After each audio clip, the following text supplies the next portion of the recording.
nalulungkot dahil iniwan at ipinagpalit, niloko ng iyong minamahal. Kung ngayon, i-type sa inyong mga cellphone, Facebook o YouTube man ang Millennial Online TV. Dahil nasa Millennial Online TV na ang online haralista ng bagong milenyo, si Randel Villados.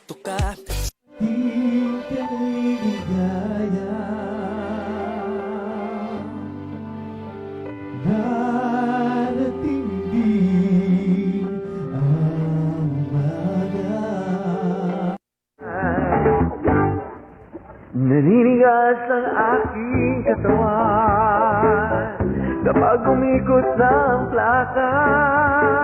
At haharanahin kayo ni Randel ng iba't ibang awitin para maibsan ang inyong inip at kalungkutan kahit nasaan man kayo. Hanggang sa tumanda. Come on!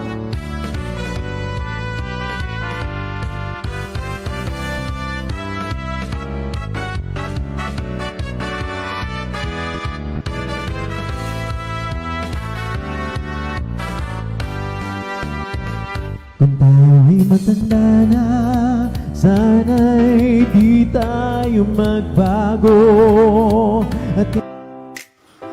At pwede rin kayong makiduet kay Randel tuwing Sabado ng hapon. Tutok na! Tawag na, mga milenyo! Araw-araw ikaw ang gusto kong kasama. Buhay ko'y kumpleto na tuwing nandito ka sa tabi ko o aking giliw. Ikaw ba stress? O may dinaramdam? O gulong-gulo na talaga isip mo? Tumutok lamang at panoorin dito sa Millennial Online TV. May tuturo po ko sa inyong isang paraan upang maibsan at mabawasan niyang problemado ninyong pag-iisip. Ito ay ang Tai Chi Learning Series. Sana po tumutok po kayo at abangan niyo po kung Sabado po ng umaga yan. Dito lamang po sa Millennial Online TV. Salamat po! Mga millennials, marunong na ba kayong magluto ng mga masasarap at swak sa budget na mga pagkain? Abay, wag puro lang kayo Axie at ML at puro pagkakalikot lang ng cellphone. Dapat marunong ka rin sa gawaing bahay at tulungan ang inyong mga mamsi. Kaya tara na! Samahan natin ang kusinera ng bagong milenyo, si Ate J. At tuturuan tayong magluto ng mga masasarap na ulam para sa ating mga hapagkainan at swak pa sa budget. Ika nga, a delicious food on a pauper price. Tara na, mga katropa!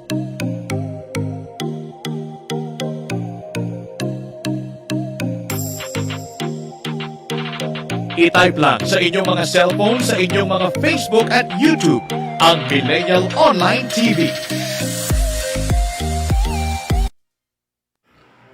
Mga milenyo, pagod ka na ba galing sa trabaho? At gutom na sa maghabong pagtatrabaho? Pero wala kang pagkain sa bahay? Narito na ang sagot, mga katropa, ang Superman of Lechon.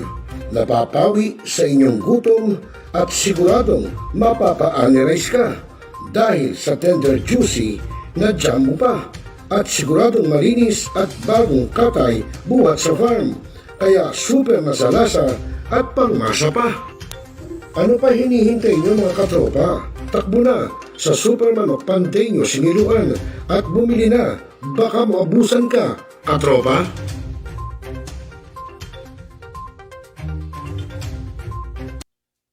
Hanap mo ba ay Unwind Ventures?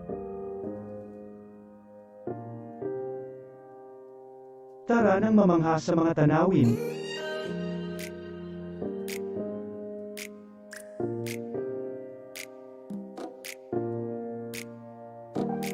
Ano man ang iyong travel goals?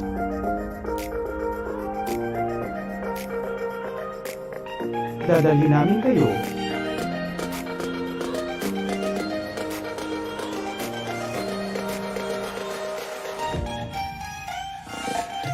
sa unwind ventures at saya.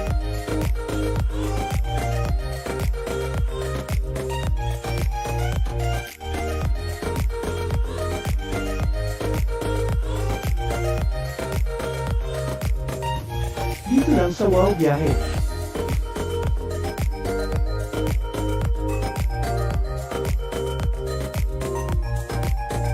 Kaya wow, di ba?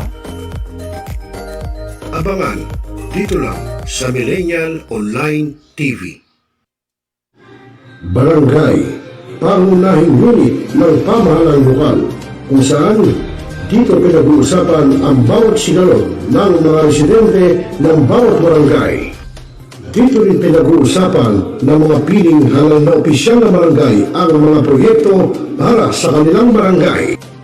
Kumustahin natin ang panunungkulan ni Kapitan dito sa Dalaw Barangay sa Millennial Online TV worldwide, ang katropa ng bawat barangay. Ating tinatapos ang ating pagpupulong. Maraming salamat po sa inyong pagdalo at tapos na po ang ating session. Enjoy na po tayo. Now, we are Talakayin, Biggest destruction of dangerous drugs worth 1.2 rebisahin, billion. opinyon, malawaking, aksyonan. Kasama si Rosel Lopez, ang inyong katropa sa pagbabalita. Dito lang sa Millennial Online TV. Tutok na mga katropa!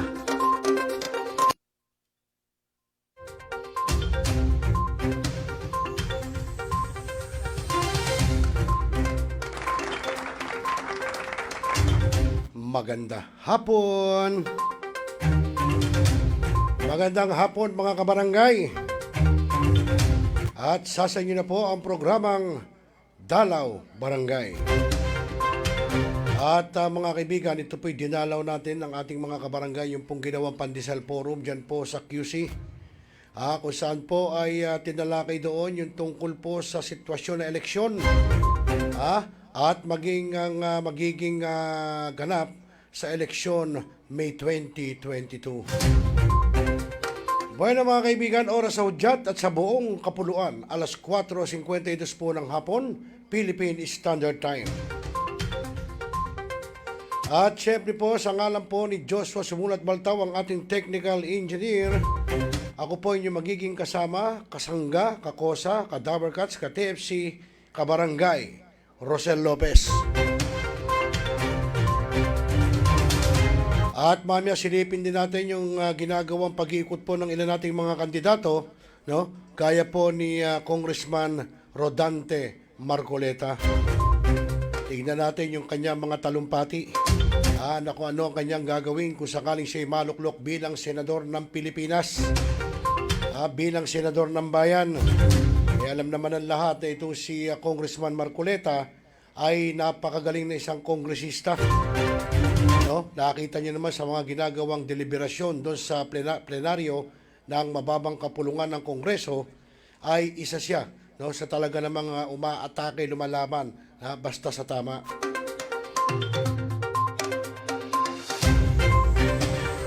Kaya tignan natin kung ano ang magiging kapalaran at ano ang kanyang gagawin kung sakaling maluklok na po si Congressman Rodante Marcoleta sa Senado.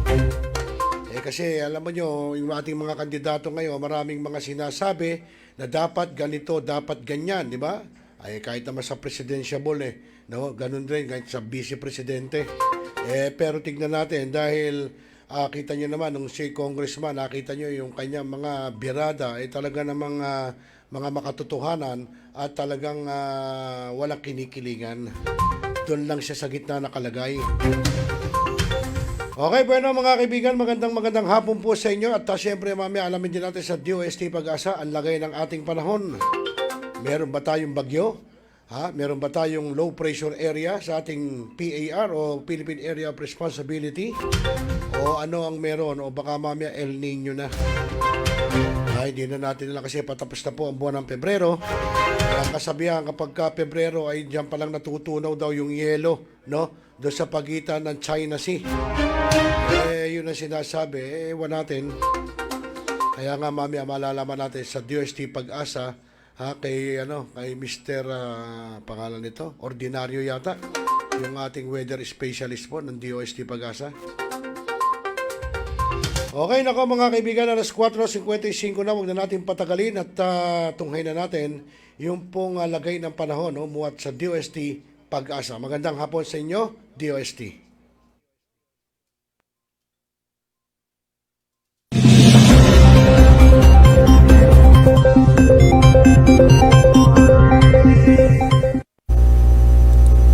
Magandang hapon at para sa magiging lagay ng panahon natin para sa araw ng Sabado, February 19, 2022. Makikita natin sa ating satellite imagery ang maulap na papawirin na may kalat-kalat na mga pag-ulan at pagkulog dyan pa rin sa Mindanao area. Ito ay dala ng trough ng low pressure area sa labas ng ating area of responsibility at ng easterlies. So makikita natin na may mga manipis na kaulapan ng susunod after nitong mga kulimlim na panahon dyan sa Mindanao area. Sa ngayon, patuloy pa rin ang pag-iral ng northeast monsoon o amihan natin dito sa gitna at hilagang Luzon na magdudulot naman ng maaliwala sa panahon na may kasamang mga pulupulong mahihinang pag-ulan dyan sa Cagayan Valley, Cordillera Administrative Region, Ilocos Region, Central Luzon at dito sa Metro Manila. Samantalang ang buong Kabisayaan at nalalabing bahagi ng Luzon ay magkakaroon pa rin ng maaliwala sa panahon maliban lamang sa mga isolated rain showers or thunderstorm. Sa ngayon, maliban dito sa mga maliliit na low pressure area yung binabantayan natin dito sa may south of Mindanao, ay wala natin nakikita mga potential pang sama ng panahon na pwede maging bagyo na maaaring pumasok o mabuo sa loob ng ating area of responsibility hanggang sa papasok na susunod na linggo. Lumiliit na ang chance ang magkaroon tayo ng bagyo bago matapos ang buwan ng Pebrero. Para naman sa magigilagay ng panahon dito sa Luzon area bukas, inaasahan pa rin natin ng maaliwala sa panahon sa buong Luzon including Metro Manila na meron lamang kasamang mga mahihinang pag-ulan dyan sa gitna at hilagang Luzon at dito naman sa Metro Manila and Southern Tagalog area ay merong mga isolated rain showers or thunderstorm. Ang agwat ng temperatura ng lawag ay mula 22 hanggang 29 degrees Celsius, 22 to 31 naman dyan sa Tuguegarao City at sa Baguio City ay mula 15 hanggang 22 degrees Celsius. Sa mga bibisita ng Tagaytay bukas, ang agwat ng temperatura ay mula 21 hanggang 28 degrees Celsius, 24 to 30 naman dyan sa Legazpi area at Puerto Princesa is 24 to 31 at 24 to 32 degrees Celsius naman sa may Kalayaan Island. At dito sa Metro Manila, ang agwat ng temperatura ay mula 23 hanggang 31 degrees Celsius. Sa mga kababayan naman natin dyan sa Kabisayaan at Mindanao, ay patuloy na nating aasahan ng maaliwala sa panahon na may kasamang mga pulupulong mga pag-ulan o pagkidlat pagkulog. Ito nga mga isolated or localized thunderstorm ang pwede magdulot ng mga panandalian o dagliang pag-ulan sa malaking bahagi ng Kabisayaan at Mindanao. Ang agwat ng temperatura ng Tacloban City at Metro Cebu area ay mula 25 hanggang 31 degrees Celsius, samantalang 25 to 30 naman dyan sa Iloilo City. Sa mga kababayan natin sa Cagayan de Oro, ang agwat ng temperatura ay mula 24 hanggang 29 degrees Celsius, 24 to 32 naman sa Metro Davao area, samantalang 24 to 33 naman dyan sa may Zamboanga City. Ngayon, dahil pa rin sa amihan natin, meron tayong nakataas na gale warning dito sa mga baybayin ng Batanes at Babuyan Island. Kaya patuloy natin pinapaalalahanan ng ating mga kababayang mangingisda at may mga maliliit sa sakyang pandagat na huwag munang pumalaot sa mga baybayin na nabanggit dahil pa rin sa inaasahan natin mga malalaking pag-alon. Sa susunod na linggo, from Monday to Tuesday, Monday to Wednesday dito sa Metro Manila, inaasahan natin ng maliwala sa panahon na may mahihinang pag-ulan sa Lunes at tsansa ng isolated thunderstorm naman pagdating ng Martes at Miyerkules. Agwat ng temperatura ay maglalaro mula 23 hanggang 31 degrees Celsius. Baguio City, inaasahan natin ng maaliwala sa panahon na meron lamang mga dagli ang pag-ambon. Agwat ng temperatura ay maglalaro mula 14 hanggang 22 degrees Celsius. Legazpi City naman, inaasahan natin na makulimlim na panahon na may kalat-kalat na mga pag-ulan at pagkulog pagdating ng Lunes.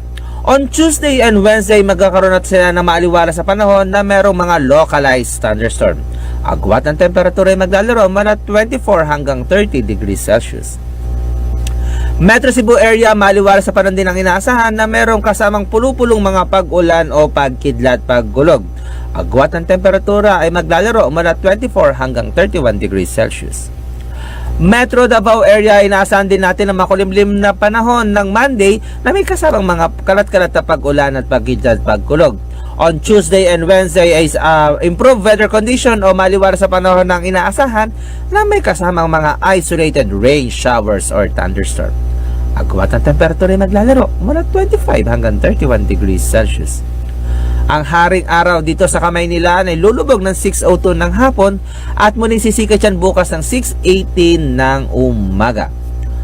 Para sa mga karagdagang impormasyon at sa mga thunderstorm at rainfall advisory na inilalabas ng mga Pag-asa Regional Centers, sundan kami sa aming mga social media accounts sa Facebook at Twitter at DUS_Pag-asa.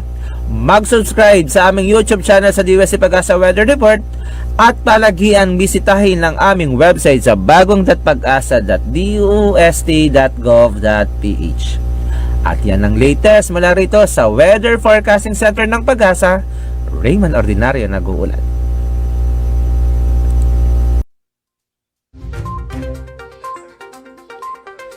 Okay, yan po ang ating lagay ng panahon. Maraming salamat po, DOST Pag-asa.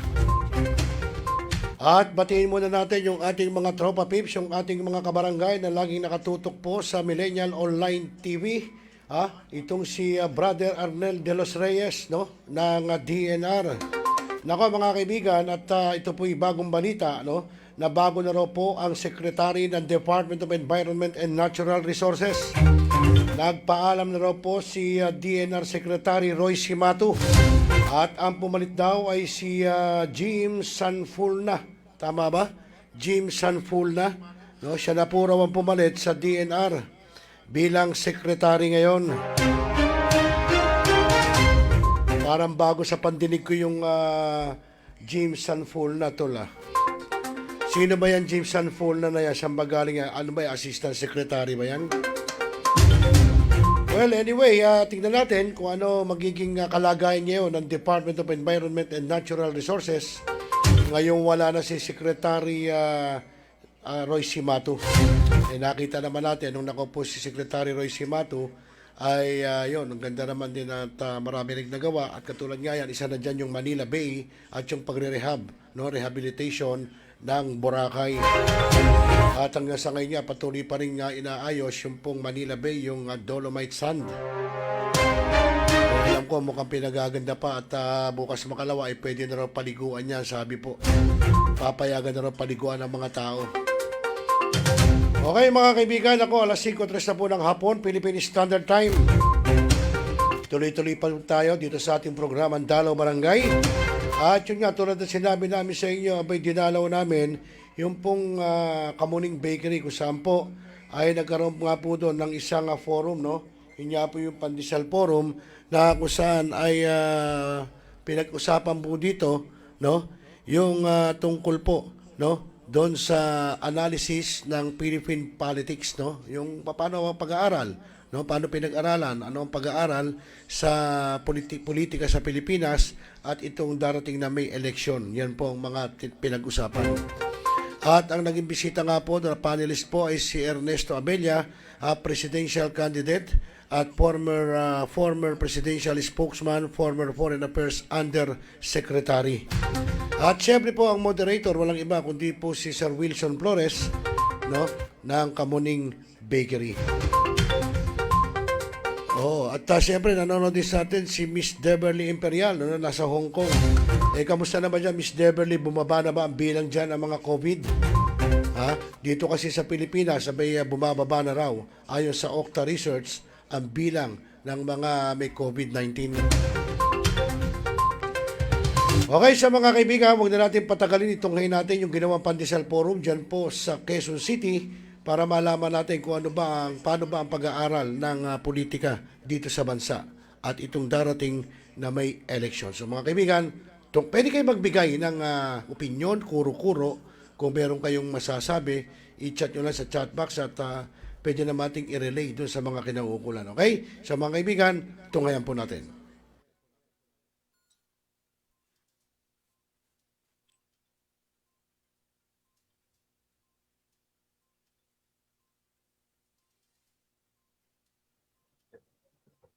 Isa pang coffee kay Secretary Abella.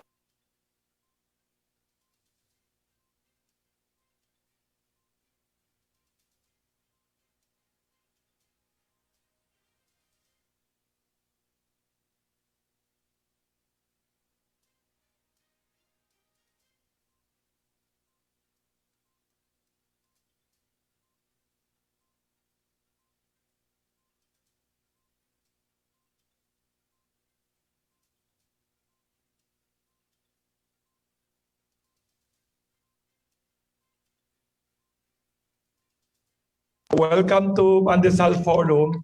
We'll wait for coffee lang for Secretary Abella kung pwede. Okay na. Okay na. Ayun, nandiyan na. Yun, galing. Welcome to Pandesal Forum here at 83-year-old Kamuning Bakery Cafe. Today, this morning, we have with us a very special guest, one of the most outstanding leaders in government. Formerly, he just retired from government to run for election, and now one of the most talented candidates for president in the May election, former presidential spokesperson of President Duterte, former Undersecretary of Foreign Affairs, and not many people know, a very respected former minister from Davao City also. Let us welcome presidential candidate Secretary Ernie, ang tawag ng mga tao na nickname, Ernie Abella. Welcome ho. Would like to invite him to give an opening statement about his plans, why he is running for president, what are his plans now that the campaign has just started, and also a lot of people telling me sa social media, nababasa ko rin, congratulations also Secretary Abella for your very statesman-like, very eloquent, humble, and cerebral intellectual performance in the recent SMNI Manila Times presidential debate. Welcome, sir, for your opening statement. Secretary Abella. Salamat, Wilson, and thank you for inviting us to this historic place. Nakakatuwa, nakita po yung pugon. So it's very important po to know our history. It's very important po na we always kung hindi natin maabot yung ating patutunguhan pag hindi natin alam yung ating kalagayan. Ako po si Ernie Abella, tumatakbo po ako ng presidente ngayon pong Mayo 2022. Una-una po, kinikilala ko na ang Pilipinas po talaga ay may tawag at tadhana. Meron po talaga tayong tawag. Sabi po sa atin ng ating pambansang awit, ay tayo po ay isang lupang hinirang. Kumbaga we are an appointed land. Appointed for what? First, kilalanin po natin, alamin po natin na una-una mayaman po talaga ang Pilipinas. Mayaman tayo sa likas na yaman, mayaman tayo sa tao, mayaman din po tayo sa values and opportunities. Kaya lang po, tayo, and not only that, nga pala, we have been a Christian nation for about 500 years. We just celebrated our 500th year. Pero po, tinawag tayo ng Transparency International na tayo are perceived as one of the most corrupt nations on earth. In one or two of their listings, out of 180 nations, tayo po ay mga 115 sa mga bayang corrupt. So, alam naman po natin na sa mga tao ngayon ay kumbaga na medyo diskurahe. People are discouraged. People, una-una, because there's such a big gap between the rich and the poor. Pangalawa, meron mukhang nawala ang tiwala ng tao sa bayan. Pangatlo, ay mukhang nawala na rin ang ating tawag nito. Nawala na rin ang pagmamahal sa bayan. And these are very key issues, poverty, lack of trust because of corruption, and also because of lack of patriotism. You cannot have a solid We cannot have a solid, resilient nation unless we have also a confident national identity. Tandaan po natin, ang kahirapan ay hindi po dahil sa swerte. Pag-iisip natin minsan, kasi masama yung swerte ko, mali yung swerte. No, no, no, no. Poverty is the result of bad policy. Poverty is the result of poor governance. Policy is the result of distorted policies. Corruption. Poverty is because of distorted policy. Na kumbaga pinapaboran, ang kadalasan pinapaboran po yung tinatawag natin na mga those who are in power. For example, if this was government and this is big business, kadalasan pag nagkausap na itong dalawa, siyempre magtitilt yan towards the oligarchy, no? So ang mahalaga po mabalanse. Kailangan po mabalanse talaga. We need to rebalance the power in government, in the way we run things. So paano po mangyayari yon? How can we change? How can we have a nation na talagang, kumbaga, hindi tayo stuck in poverty? How can we have a new nation? Paano ba magiging bago ang Pilipinas? Paano ba mawawala ang korupsyon? Paano ba mababalik ang tiwala? Paano po tayo magkakaroon ng confident national identity so that kayanin po natin yung pag-angat ng ating Pilipino? Tandaan po natin that we have 26 million people who are below poverty level. At least 26 million below poverty level, and 12.5 million of that are 12.5 million of that are natutulog po gabi-gabi na gutom. Paano po, if there's anything at all that I'd like to be able to address, it is na maangat po itong 23 million people out of poverty at para wala na matutulog na gutom na Pilipino. I see this next administration, God willing, mailukluk tayo. Ito magiging pundasyon. This will become the foundation of a new Philippines. This can become the foundation of a new 100 years of Philippine prosperity. It can become the rise of the Philippine century, yung siglo Pilipino, na kung saan ang mga Pilipino ay talagang nagiging nagiging makatarungan, maging mapayapa, at maging isang masayang bayan at isang masayang samahan ng mga Pilipino. And I believe that this can happen, and we can make it happen by doing 3 basic things. Number 1, dapat patas ang lipunan. Patas po ang bayan. Ibig sabihin, hindi lang po yung mga nasa gobyerno na makapangyarihan, hindi lang po yung mayayaman na mga oligarko at mga elite, kundi po yung ordinaryong mamamayan ay dapat may boses din. So they have the voice. Sabi po, and meron po, hindi imposible yan kasi po nakalagay na po sa ating local government code na dapat po at least 25% of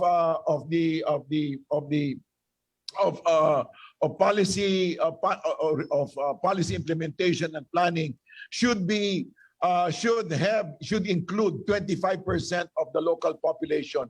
In terms of law enforcement, in terms of yung pagtitingin sa ating mga bids and awards, saka pa pag-supervise sa education, saka po pag-supervise ng health. Dapat po, meron po talagang kasama ang ating mga ordinaryong mamamayan. That ordinary people should be able to have a voice. May boses po tayo so that hindi lang po boses ng iilan. Tandaan po natin sa ating Forbes rich list, may 10 bilyonaryo, Wilson, 10 bilyonaryo, and about 400,000 rich Filipinos. Patandaan natin, we are 110 million Filipinos. Ibig sabihin dyan, yung the rest are either maliit ng middle class, and most of us are just hovering above poverty level. So, ang tandaan natin dyan na yung katulad ng sinabi ko kanina, na may at least 23 million na mahihirap at 12.5 na tutulog na gutom. So number 1, gawin natin patas. Dapat may boses. May kausap ako, Wilson, na farmer siya, tiga Nueva Ecija. Nagtanong siya, sabi niya, sir, mangyari mang maluklok kayo na presidente. Sabi niya, paano kami matutulungan? Tapos sabi niya, bakit? Sabi niya, sir, ang taas-taasan ng presyo ng pampataba, ang presyo because of rice tariffication law ay may limitado yung presyo namin. lugi kami, namamatay kami. And it looks like, sabi ko, and it looks like kung may public policy talaga, policy has been made na mukhang pinapatay ang agriculture. I don't know, I'm not sure, but it looks like it's that way, no? Na hindi nga pinapaboran ang ating agrikultura. How can that be when there are 30 million Filipino farmers? No, most of our people are farmers. Paano naman yon? Nabanggit ko nga ito sa isang ex-secretary. Sabi ko, may nagko-complain nga, hindi doon umaabot sa kanya, hindi sila nakatanggap ng tulong sa gobyerno. Sabi niya, sagot sa akin, simple lang, sabi niya, baka hindi pa dumarating. Obviously, hindi pa dumarating. But what do you do? Ganun na lang ba yon? Alam mo yan, pag hindi, these are not data, these are people. May pangalan yan, may anak yan, may pamilya na. So we cannot just say, hindi sila natulungan. I mean, antayin lang nila yung tulong. You know, I talked to one business consultant and sabi niya, you know, yung dapat matuto yung ating farm agriculture sector to become more competitive. That's true, but it needs the support of government. And that brings me to the next part of our platform. Dapat hindi lang patas sa lipunan. Pangalawa po ay dapat yung gobyerno ay nararamdaman. Paano po natin mapaparamdam? By actually addressing the most underserved sector of our society. And the most underserved sector of our society is the agriculture sector.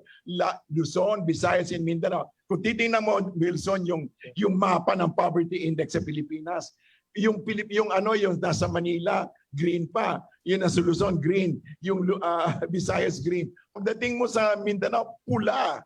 You know, sabi ko nga the other night, it was a little bit misrepresented again, na sinabi ko, kung akala mo mahirap ka na dahil kumakain ka ng pagpag, hindi pa yan ang tunay na kahirapan. Ang tunay na mahihirap, nandun sa Mindanao, grabe, because they're so neglected. I'm not saying the others are, hindi ko dinidiminish ang ating ang sinasabi ko, but there are really, really, really poor people in Mindanao. Now, that's where, you know, una-una, walang that's absolute poverty. Now, and then, so ano mangyayari? Ang mga bata stunted. Pag stunted ng mga bata, how can they, ano yung next generation natin? You know, stunted sila physically, intellectually, mentally. How can we have a brilliant next generation? So, we need to be able to address this poverty. We need to address poverty especially in the agriculture area. How? By making agriculture a mega industry. We need to be able to develop agriculture in itself as a giant industry. Wala po talaga tayong industriyang malaki. Pangalawa, we cannot always keep import substitution. Kung biglang sinabi ng isang bayan dyan na, for example, Vietnam or Thailand, we import rice from them. And they say, hindi na pwede dahil kailangan din namin yung bigas namin. Wala tayo, gutom. So what we need to do is increasing we need to have a two-track solution. Habang hindi pa natin nare-resolve lahat yung mga bagay na yan, we need to keep strengthening now. We need to strengthen our agriculture. We need to develop it into a mega industry. And we need also to develop it na, kumbaga, both agriculture itself and so that number one, there's food. Number two, there are jobs. Number three, we can raise revenue from the from the rural areas. And then, of course, protektahan natin yung ating mga farmers, protektahan natin ating agriculture, and we can develop a major industry. Agriculture can be a major industry. Pwede natin dikit doon research and development, dikit natin sa mga university. We can have manufacturing of our own seeds, our own yung ating mga punla, kung ano-ano ang developments natin. And then, of course, they also need intervention in terms of farmers need intervention in terms of making sure that we have, yung farm gate prices. Kumbaga, suporta dapat ng doon na dapat profitable especially for our farmers, okay? Especially for the farmers. Now, the other thing is also dapat yung matulungan din sila in terms of post-harvest facilities, storage, or even pre-harvest katulad ng mga tractor, mga tapos mga punla and everything. Dapat may community centers in all of these areas so that kunyari maliit ka pa na, you're a smallholder, hindi ka talo, hindi ka pa scaled up, matutulungan ka so that you can scale up. So, and then the other thing that we'd like to be able to encourage is, for example, na mag-develop din sila ng sarili nilang mega cooperative para, meron silang access to financing. At let's say, para silang employ, kumbaga meron silang sariling social network, social safety nets. May encourage natin sila dapat. Hindi lang maliliit na mga cooperative, but really solid, katulad ng mga nasa Spain, sa Santander, for example. The other one is yung post-harvest facilities. Tapos, we can begin to invite yung mga tao na nasa syudad, they're overcrowding already the cities. We can invite them to go back to their provinces where we can have housing for them if they get involved in agriculture. The other thing, of course, people complain about is they don't own the land. In which case, I think we should do something about, kasi puro klowas ang hawak nila, hindi ba? So ang gawin natin is, why don't we have debt condonation? Inyo na yung property, TY, okay. However, with the caveat that it should be used for agriculture so that we can have scale. We can scale up the farms, hindi lang 2 hectares, but we can have a whole menu. We can have tawag nito. We can have a whole menu of farm sizes. Like for example, may malalaki, may maliit, even artisanal. But on the other hand, I think we also need to support our eto lang akin lang to, we need to discuss it. Pero there are 110 million Filipinos. Lahat siya kumakain ng kanin. Hello? Pwede, kung yan na lang pakainin natin, buhay na tayo, may pera talaga tayo dyan. 110 million Filipino rice eaters. So bakit ba tayo, we should plan for that. So this is one of the other thing, of course, is we want to develop tourism and the digital. And pag dinevelop natin yung digital technologies natin, we get in all the young people, we get out of school youth, we teach them mastery para meron silang ginagawa, hilig din naman nila ito, hindi ba?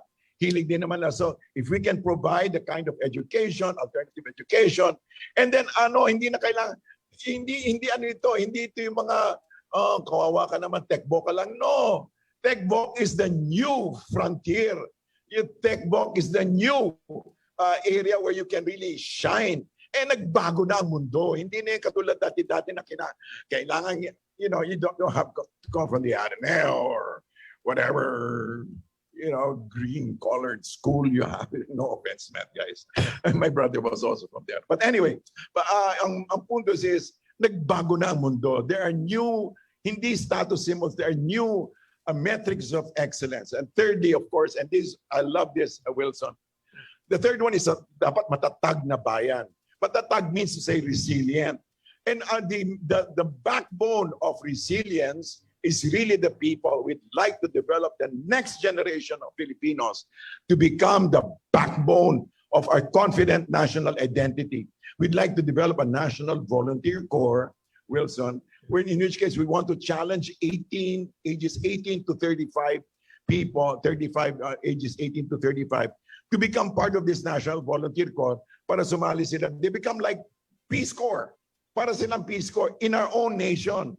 Ano gagawin nila? First, kasama sila sa nation building sa pagbuo ng bayan. They help the primary and secondary students to have mastery in writing, reading, arithmetic. And then, they'll have kuya, ate, kasi marami dyan mga bata na mga either father or mother nasa abroad. Kailangan nila ng mentor, kailangan nila ng somebody to encourage them.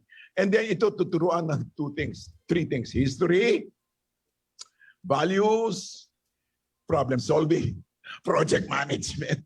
Para so that matulungan ng mga bata. But basically, we want to develop a strong, confident national identity. Why? Before, bago tayo makapag-engage ng mga, for example, engage foreign countries, tayo mismo, confident tayo kasi suportado na, alam natin na suportado tayo ng gobyerno, we support one another, and that is how we can develop a strong, confident national identity. In terms of foreign policy, I maintain that we should have an independent foreign policy. On the other hand, we also exercise engagement. Engage, let's say, the great superpower beside us in trade. We can have trade with them. On the other hand, we can continue with maintaining our NDTs with the other superpower. On the other hand, naman, we can continue to have a regional partnerships. But tandaan natin, at the end of the day, do it yourself talaga mabubuhay ka lang if you do it yourself. So you need to develop a strong internal nation, a strong economically secure, nationally secure, and syempre politically, socially dapat secure tayo. Kumbaga alam natin kung sino tayo, and ginagawa natin kung ano dapat. At the end, having said all of this, ang sinasabi ko is, alam mo, pag nabago ang utak ng Pilipino, huwag natin ilagay lahat sa balikat ng ating presidente, ng gobyerno. Dapat sumali ang ordinaryong mamamayan. I'm talking to you. I'm talking to you, ordinary Filipinos. I'm talking to you, mamamayan. Not only does your vote count, your opinion, your strength, your decision, your sense of nationhood is very important in building the nation. We're sitting right now on a social volcano, but it can be eased and we can have a great nation. Kailangan lang talaga natin desisyonan, makipag-isa tayo so that magkaroon po tayo ng isang bayang nararapat sa Pilipino at Pilipinong nararapat sa bayan. Maraming salamat. Ready, bro? Got it. Chill, bro. Really, nigga. Really, nigga. Really, nigga. Really, nigga. Really, nigga. Really, nigga. Really, nigga. Really, nigga. Really, nigga. Really, nigga. Really, nigga. Really, nigga. Really, nigga. Really, nigga. Nigga. Really, nigga. Really, nigga. Really, nigga. Really, nigga. Really, nigga. Really, nigga. Really, nigga. Really, nigga. Really, nigga. Really, nigga. Nigga. Really, nigga. Really, nigga. Nigga. Nigga. Really, nigga. Really, nigga. Really, nigga. Yo, bro, I keep getting muted. What's up, guys? Nobody cares, nigga. To support your dreams. And because of that, they want to continue the good things that you want. Yung hindi kailangan Please remove.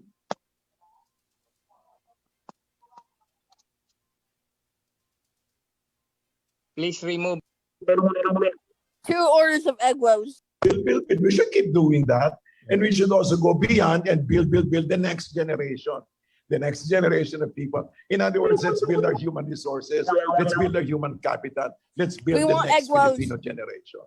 Thank you, Secretary. Secretary, how do you foresee this election in May? You are one of the contenders, presidential candidate. Recently, in the past few months, there have been surveys showing there's a front runner who's unprecedented in the lead, very high. But you are still there kasi you're even higher than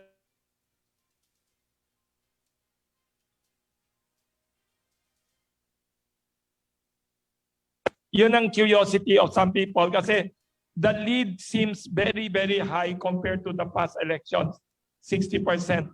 How do you foresee possible scenarios? And also one tanong pa dito, the president...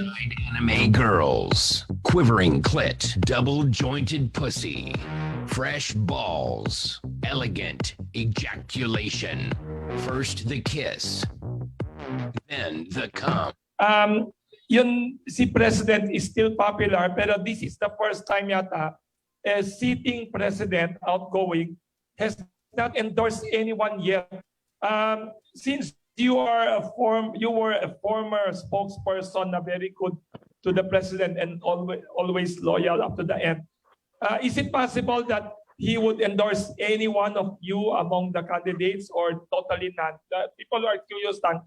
And how do you assess as a candidate and as a very enlightened intellectual yourself, how do you assess this election now and yung competitors ninyo and yourself?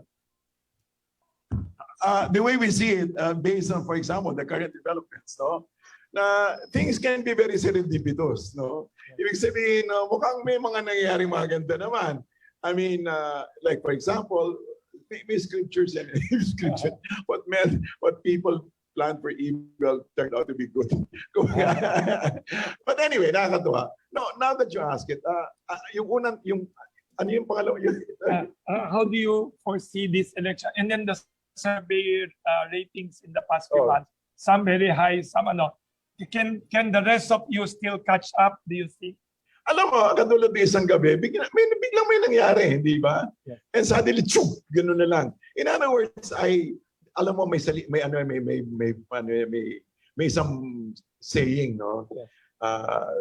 It was attributed to Martin Luther King, but I think it may have been somebody else. Sabi niya, the moral arc of the universe is long, but it always bends towards justice. In other words, sometimes parang akala mo layo-layo na, but tsyuk, that, tumutuloy pa rin sa nararapat. So wala akong pinupulaan, wala akong sinasabi. Pero sinasabi ko lang, alam mo, minsan nagbabalanse, the accountings and the balances of the universe, of God, can really move towards that which needs to happen. So I just trust na may magagandang mangyayari. Otherwise, why should I be here? So ang sinasabi ko ay mukhang masaya ang buhay, masaya ang mundo, at mukhang maganda naman ang nangyayari. Secretary, do you think the president would endorse sa tingin niyo? Would not? What is your guess? Ganito po, no? I think at the end of the day, whether the president endorses anybody or not, you need to rise on your own merit, no? You cannot keep asking for favors from people. Pero, that's exactly why we have all this conversation, para makita tayo. And that's why I believe it was just justice that allowed the other candidates to be heard. There was a universal justice that happened. Na kumbaga, hindi lang yung mga those kilala and all that. No offense meant. I mean, they worked their way to that position. But ang puntos ko is mukhang narinig din naman ang hinaing ng tao na marinig din dapat yung iba. They're asking, sir, who is your vice presidential choice? I can work with anybody. You can work with I can work with anybody. I can make my own choices, fine, sure. Would you endorse any vice presidential? At this stage siguro, at this stage muna siguro, antayin na lang natin luminaw. Near the election day. Sa you will endorse someone. Let's see. Let's see how it works out. Pero sinasabi ko, I can work with anybody. I can work with rivals. I can work with a team of rivals, sabi nga. And we should. Yes. Even if you hold a different opinion, hindi naman tayo uniforme. Dapat iba-iba, Kung iba, pero meron kasi laging points of convergence. Yes. May points of convergence we can agree. Maybe magkaiba tayo, no? Pero may nag-converge tayo parehong blue. Pero ibang shade of blue yan. So there's a point of convergence. Thank you, sir. Thank you. Sir, what made you decide to be president? Who encouraged you, or what incident? What motivated you to decide that you will run? I'll just quote the former president. Sabi niya, alam mo, the former president. The outgoing president. The outgoing, yes. The outgoing president. Sinabi niya na, alam mo, the presidency is destiny. Hindi mo talaga many people plan for this. I did not plan for this. Although I always had a sense that the Philippines has a brilliant destiny. Na may henyo ang Pilipino at dapat mangyari. Dapat lang kasi, kailangan masuportahan ang pangarap ng Pilipino. And so, kumbaga, yun ang hinaing ng puso. Kung meron akong pinaguhugutan, ito yung bagay na alam ko na may magandang pwede mangyari sa bayan ng Pilipinas. At bumukas naman ang mga oportunidad na kung pwede sana ko na pwedeng tumakbo. So, kaya tumakbo ako. Thank you. Sir, somebody asking also, you're Ilocano pala. Ay, oo.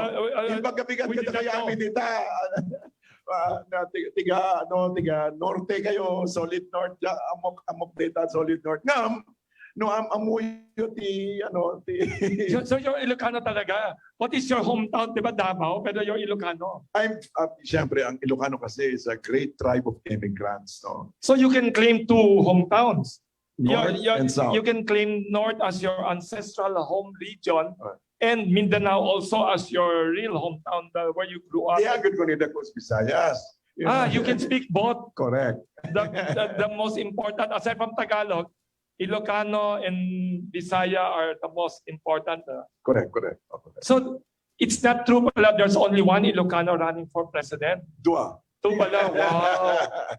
Ay, alam mo sir, you never mentioned that in the future debate. You should speak a few Ilocano lines. Kahit na greeting lang pala. Kumusta kayo dita? Ang amin ni Apo kani Ading, salamat kada kayo. Very interesting, You're very multi-talented. Secretary, among the presidential candidates, who do you know more? Friends or... we're just curious lang, sir, kasi like si former Senator Bongbong Marcos and Leni Robredo and Isko Moreno and Ping Lacson and even the others, si Leody de Guzman. How do you see them? How do you assess them, sir? Those who, Can we ask by name? Like, for example, si Bongbong Marcos. What is your impression? Are you friends? Have you worked together? Or what is your impression of him? We haven't worked together, but of course, faithful siya sa legacy ng tatay niya. So actually, doon siya nakasalalay sa, basically the merits of the father. Okay. Number two, Vice President Leni Robredo, at the beginning you were together in the cabinet, I think. We were together in the cabinet. What is your impression of her? She's very pleasant. You know her. Si Manila Mayor Isko Moreno, what is your impression of him? All I know is that dating artista siya, no? Artista siya. And so, magaling yung projection niya. Some people in public perceive him as also friendly to the president now, or seeking the endorsement of, do you think he is also seeking the endorsement of the president? I cannot really say. I cannot really say. There seem to be some statements that affirm that, pero para sa akin, that is between him and the president. What is your impression naman, sir, of Senator Ping Lacson na parang impression sa kanya, independent, sometimes he looks like opposition, but in the past he supported some of the policies when you were in government with President Duterte. What is your impression of Ping Lacson? Well, I think he has been a consistent senator, and he has basically, but I remember him as a police, as a policeman. What about, you were in the debate also with another underdog. Both of you are like David and Goliath. The former, the socialist labor leader, Leody de Guzman. Anong impression nyo? The two of you had similar ideas on pro-poor. Yeah. You also mentioned about solving the root causes for the rebellion. Correct. What is your impression of him naman? I think he's a very good articulator of the socialist agenda. No? Magaling siya mag-articulate. No?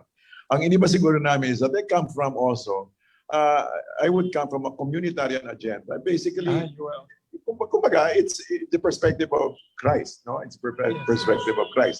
Like for example, kung yun naman ang katuruan ni Kristo no? Sabi niya, dapat tulungan, magbigayan, huwag kang gamol, huwag kang ganit, so kumbaga tulungan yung mahihirap. Your ideas during the debate and even now, very pro-poor and pro-masses also, no? You're pro-people. You're pro-people, so very... So, kasi siyempre, just because you're rich doesn't mean to say that you're the enemy of God. Yes. Di ba sabi ganon, some people are physically poor, some people are spiritually poor. Both of them in need of Christ. Sir, curious ako, how much does a presidential candidate in the country 2020, year 2022, needs to run for president? May estimate ba kayo? Oh yes, because in the last debate it was discussed about campaign donations, expenses, and you are one of the most intellectual and brilliant persons, but you don't have a big machinery or traditional political party. How much should a presidential candidate have in this system that we have now? Maybe if you ask how much, I think it can be valued only in terms of truth. No? Yes, sir. Kumbaga, kung meron kang resonance sa tao. Pero Actually, tinanong ko, tatakbo ka. Sabi ko na, bakit may makinarya ka? Sabi ko, wala. Tinanong ko, may 1 billion ka ba? So apparently, it's at least a billion. Yes. You know, but apparently more. Pero wala tayo noon. Wala tayong malaking bucket, wala tayong makinarya, wala. Pero ang nakikita ko, Yes. nakakatuwa. People respond because some things that we say, the things that we stand for, nagre-resonate sa mga tao na Very sensible kasi ideas niya. Salamat. Hopefully, they really are sensitive. No, not hopefully. I trust. Pero ito kasi bunga na nakaka-experience, Wilson. Out of 18 years as a pastor, 20 years as an educator, 20 years as a credit cooperative, tapos I was a social entrepreneur, tapos I was in government. Top diplomat pa. You sector DFA. Opo. Pero nakita ko, ang problema, kung saan talaga nagagaling ang problema talaga tao. Pero kung ang problema tao, solution tao rin. You know? So do you think we should change the election system para hindi siya parang favoring only the parang should there be more debates like that so those people who are talented like you and others could have an equal chance to convey the nationwide your... Alam mo, in one discussion I had recently, yes, ang isa talaga na that seems wise in terms of political, hindi naman talaga major electoral reform. Electoral reform. Yung ipagpatuloy ang multi-party system. Kasi kung dalawa lang, it becomes a power struggle. Yes. Power struggle na talaga. Pero kung maraming partido, mas maganda. So ang kailangan lang, okay, para manalo, dapat meron ka at least 50% plus 1. Siguro 50 plus 1. So, kumbaga, kung merong 50%, di yung nakapag 50%, yun ang mananalo. Pero kung wala, di dapat mag-coalition para magkaroon ng majority. Magkaroon ng majority. So, because it allows people like ordinary me and ordinary, let's say, Leody, ordinary, Bert Gonzalez, a chance. Kung wala kang billion, kung wala kang makinarya, meron kang tsansa marinig. Dapat tama yun. Dapat katulad ng may e-rally yung COMELEC. Dapat ang gobyerno dapat nagbibigay ng oportunidad para marinig ang lahat. Very good. Saka maganda what is happening these debates. People like you na talented, idealistic, may equal chance to... Sir, may tanong dito. Sige. The TV host and radio host, Mr. Herman Laurel, sabi niya, may tulong ba sa inyo ang faith community because you are a religious leader before? Nakakatulong ba sa kampanya ninyo ang faith community ninyo? From Mr. Herman Laurel. Natural, we begin with our yung hindi mang sabihin na base constituents, pero yung meron kami similar perspectives. Of course, nakakatulong from Luzon, Visayas, and Mindanao, ang laki. Pati even abroad, even we talk with people in Korea, we talk with people in the Middle East, we talk with people, yung mga pare-parehong paniwala. You know, in a sense, the same ideology, in the same belief system. Pero hindi ibig sabihin na basically. Pero ang napansin din namin while they are the base, nag-extend marami mga tao na ang kanilang connect sa atin is that katulad doon, they agree with our ideas. Kasi pag nagandong usapan, I don't talk religion, Wilson. I talk about values. I talk about the important things that really matter to people. Economics, human dignity, justice, righteousness, peace. Hindi naman religious matters yan. Those are universal values. At saka sir, you're very conciliatory as a politician. You're not very quarrelsome or combative. I think it's being practical. Pag hindi mo inaawa yung tao. Yes. Sir, about religious community, there are people asking also, there are religious blocks in the country that are important who publicly endorse or play some roles in Philippine election. What is your analysis of this? Sa palagay ko, there's an Iglesia, El Shaddai, different religious groups, Kiboloy of Sunshine Media. What is your assessment of this and what are your hopes? Do you hope to get there also? Well, my hope is that those who are looking for the truth will respond. Not just because of political clout, not just because may QPQ, tawag nga may quid pro quo, no? ang akin kung nagkaintindihan tayo at nanggagaling ka naman sa katotohanan, pag nagpang-abot tayo, doon tayo mag-abot. Hindi ba? Sir, when you were in DFA, at saka during the debate last time, you were very good in explaining your stand on independent foreign policy. Somebody texted me yesterday, a journalist asking, because Ukraine is all over the news in the last 2 weeks, yata, international news. What is the effect of Ukraine crisis to the Philippines, and what are your hopes for the future of independent foreign policy of the Philippines? Regarding Ukraine, si TLL, no, Secretary for Yes, ano sabi niya, sir? Si Locsin, sabi niya, wala namang hindi naman endanger yung mga Filipino sa Ukraine. Wala. So yun ang pinaka Concern, immediate concern. Immediate concern. Why no danger? Ibig sabihin, wala pang immediate war. Ilan lang yata doon. Not many. Not many. Tsaka kung meron man ay mukhang minimove to a safer place. So it's easy to save our OFWs in Ukraine kung may war. Opo. Hindi naman sila ganun kadami katulad na sa Middle East, no? Yes. Now ngayon, by some of the analysts also say na walang gulo until matapos ang Olympics. So the very good. What you're saying is, as long as the Olympics in Beijing is ongoing, the chances of war is very small.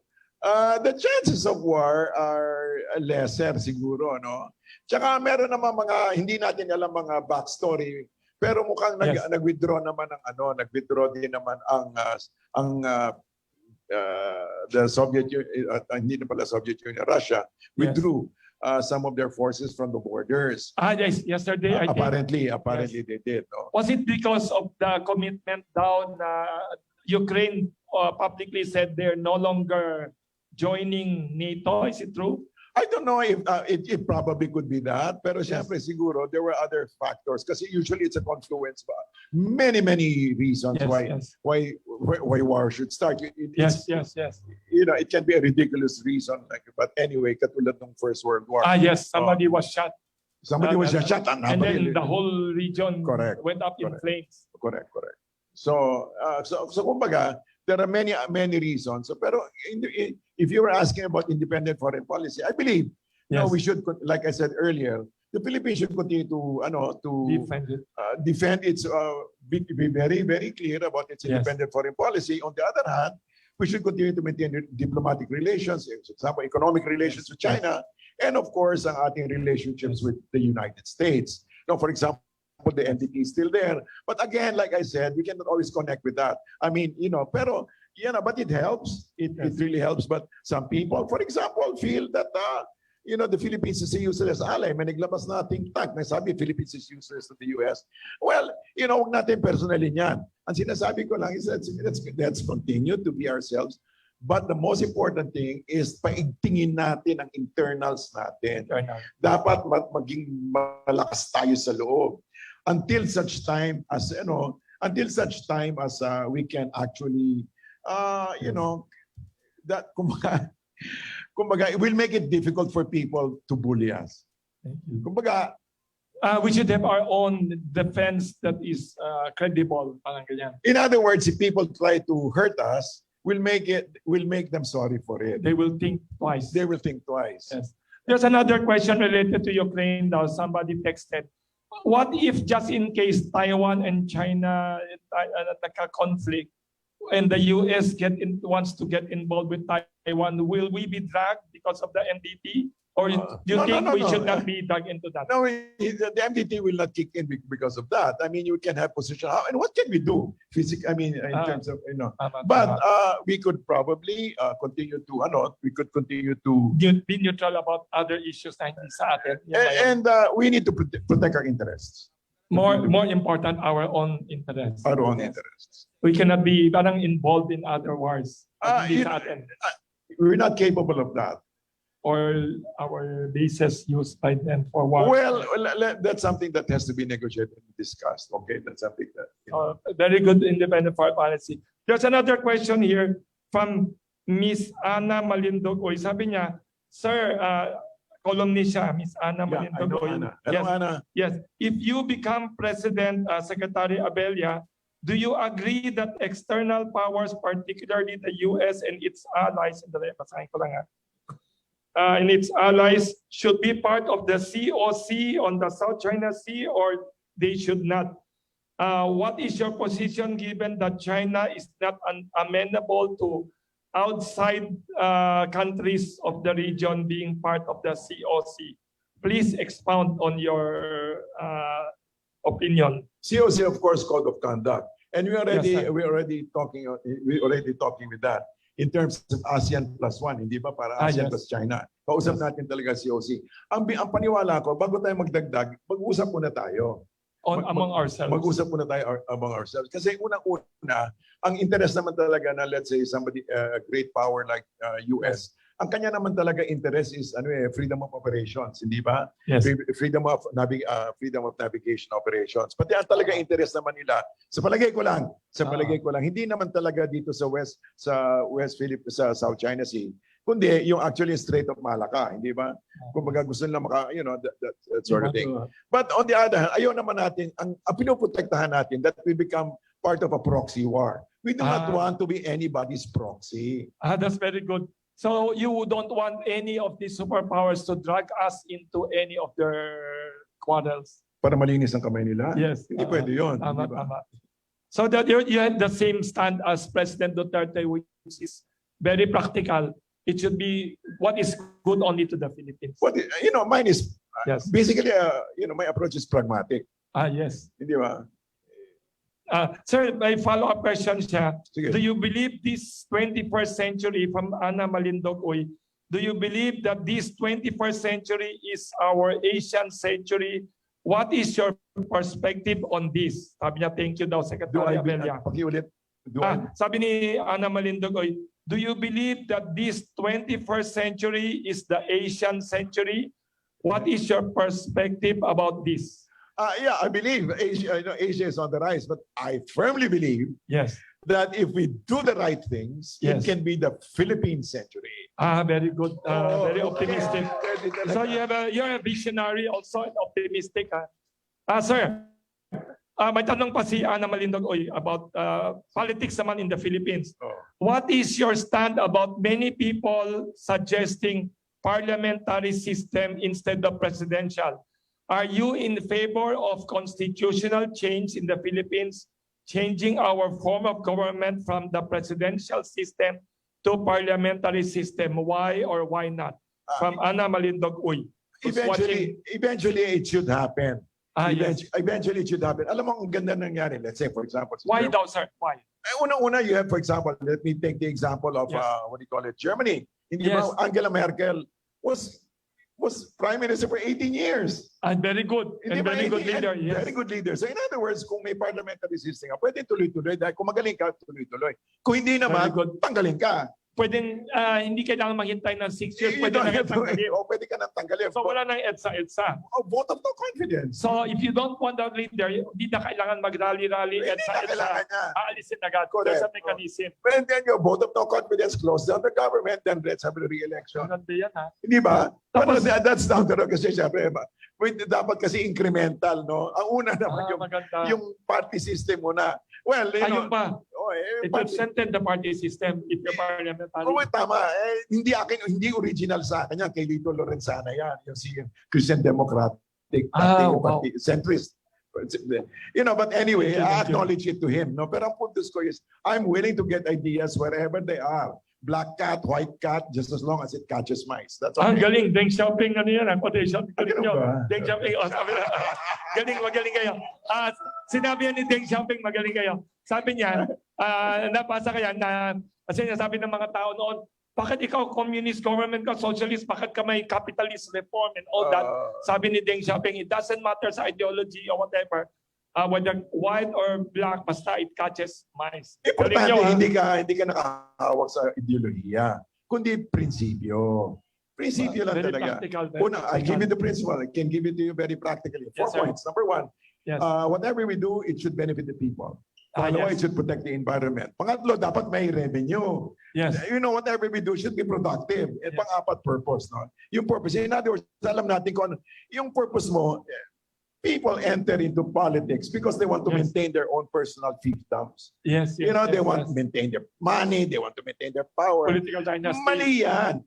Ginawang business ang politics. At the end of the day, masisira ang bayan. Sira tayong lahat. We're sinking the boat. But if you want to build up a strong nation, and by the way, I'm not so concerned about, dapat 21st century global na. Mali. You know, right now, all over the world, people are becoming more protectionist. Cycles lang yan. Yes. At a certain stage, we can participate, we can interact, we can interject, pwede tayo mag-reach out. But at a certain age, katulad na sinasabi, we should open.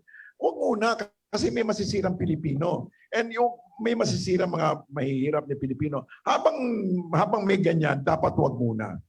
Yes, sir. Protect the people. Sir, may tanong dito pala. You mentioned about agriculture as a mega industry. That's first time we heard that term. Very nice. What is your stand about rice tariffication? Is it good or is it no longer useful now? Or you have to improve it? What is your opinion about it? I think we should review that. No? Kasi ang una-una, it hurts people. And sabi naman nila, of course, na dapat tulungan lang. But that's exactly my point. Hindi nga dumarating muna eh. Kasi unang-una yung kanyang ayuda sa mga rice farmers, hindi kulang. That has always been our problem. It's always kulang. Ibig sabihin pag kulang, may nagugutom. Can we countenance that? Pwede bang walang gutom? Yes, sir. Pwede bang walang gutom na Pilipino? Yan ang akin. So kumbaga, let us be driven by a concern. People's well-being muna. Yes, Pwede sir. naman tayo ang ipinaplano natin is we'll get about 1% of the total GDP, which total GDP I think is about 17.5 trillion yata yun. So 1% would be what? 150 billion, 170 billion. So kung meron tayo yan, we can actually really fully support all the agricultural industry, including the rice farmers. That's very good, huh? That's my point. I mean, champion of farmers kayo. Yan ang problema natin, di ba? Very refreshing, sir. When you were saying that's a debate, sabi ko that's very refreshing, mega industry. Yeah. That's a big, very good emphasis. Sir, sorry to interrupt you. There's a question here naman from Philippine News Agency journalist, Bansa. Sabi niya, and also dugout.ph siya. Sabi niya, Secretary Abelio, he has a question about sports naman, if okay daw with you. What are your plans to improve Philippine sports moving forward if you become president? We should continue to develop sports, definitely. I think we need to review of the commissions, and then we should, kung pwede, less politics in sports. Kung pwede talagang tas gawin natin gawin natin I hate to look back at it, but for example, East Germany, before there was a merger, transformed. They really built up their sports system for the young people, and I think we should do at least a small percentage of that. Why? Because una, it gives our young people a diversion. It gives our young people a goal. It gives our young people a sense of purpose and meaning. So aside from the National Volunteer Corps, I believe we should continue to develop our sports system. Pati kung pwede, but medyo ridiculous yun. I mean, hindi naman ridiculous yun. Meron nga tayo mga ski team, may mga winter. Pero kung pwede, swimming. Alam mo, ang Pilipino takot sa swimming. Oo nga, ang dami na yung dagat. Ang dami na yung dagat, pero wala tayong world-class swimmers. Dapat nandyan. Dapat meron. Dapat magagaling natin swimming. Yung kung saan tayo magaling. Like, for example, basketball tayo ng basketball, fine. Pero magaling, football, football, soccer. Kasi world's number one sport. Correct. Pati alam mo, walang height advantage. Correct. Pero mabibilis tayo. Hindi So that's a very good, you will be one of the first leaders in the country to shift the focus out of only one sport, but to others. Kasi ang basketball, may height. Huwag natin tanggalin, pero let's, not overemphasize only one. Let us give them more options and support. Thank you. That's very good. That's when we have a competitive advantage. Yes. Ay, may comment dito si Miss Sandra Aguinaldo of GMA and others. Yung audio daw sa online, okay na. Ayun, sige. Kinakamusta kayo ni Sandra Aguinaldo of GMA 7 na sa online sa Zoom. Thank you. And others. May tanong ba dito, sir? In your debate last time, it was mentioned about the BFA and EDCA. Are these a violation of independent foreign policy, or do we need to like balance it down? Somebody asking. Do you think tying up with a superpower now, exclusively militarily, is it good, or do you have to amend it, or? We need to review it, I think, but you know, it's part of our political makeup. Yes. And you know, it all depends on how we relate to it. Ang akin lang kasi, we cannot give too much. Kumbaga, andyan siya, but we need to review it, I believe. So para hindi tama, ang lagi naman kasi natin iiwasan yung mahawakan tayo sa leeg. We cannot be controlled by only one. Yes. Oh, hindi pwede yung gano'n.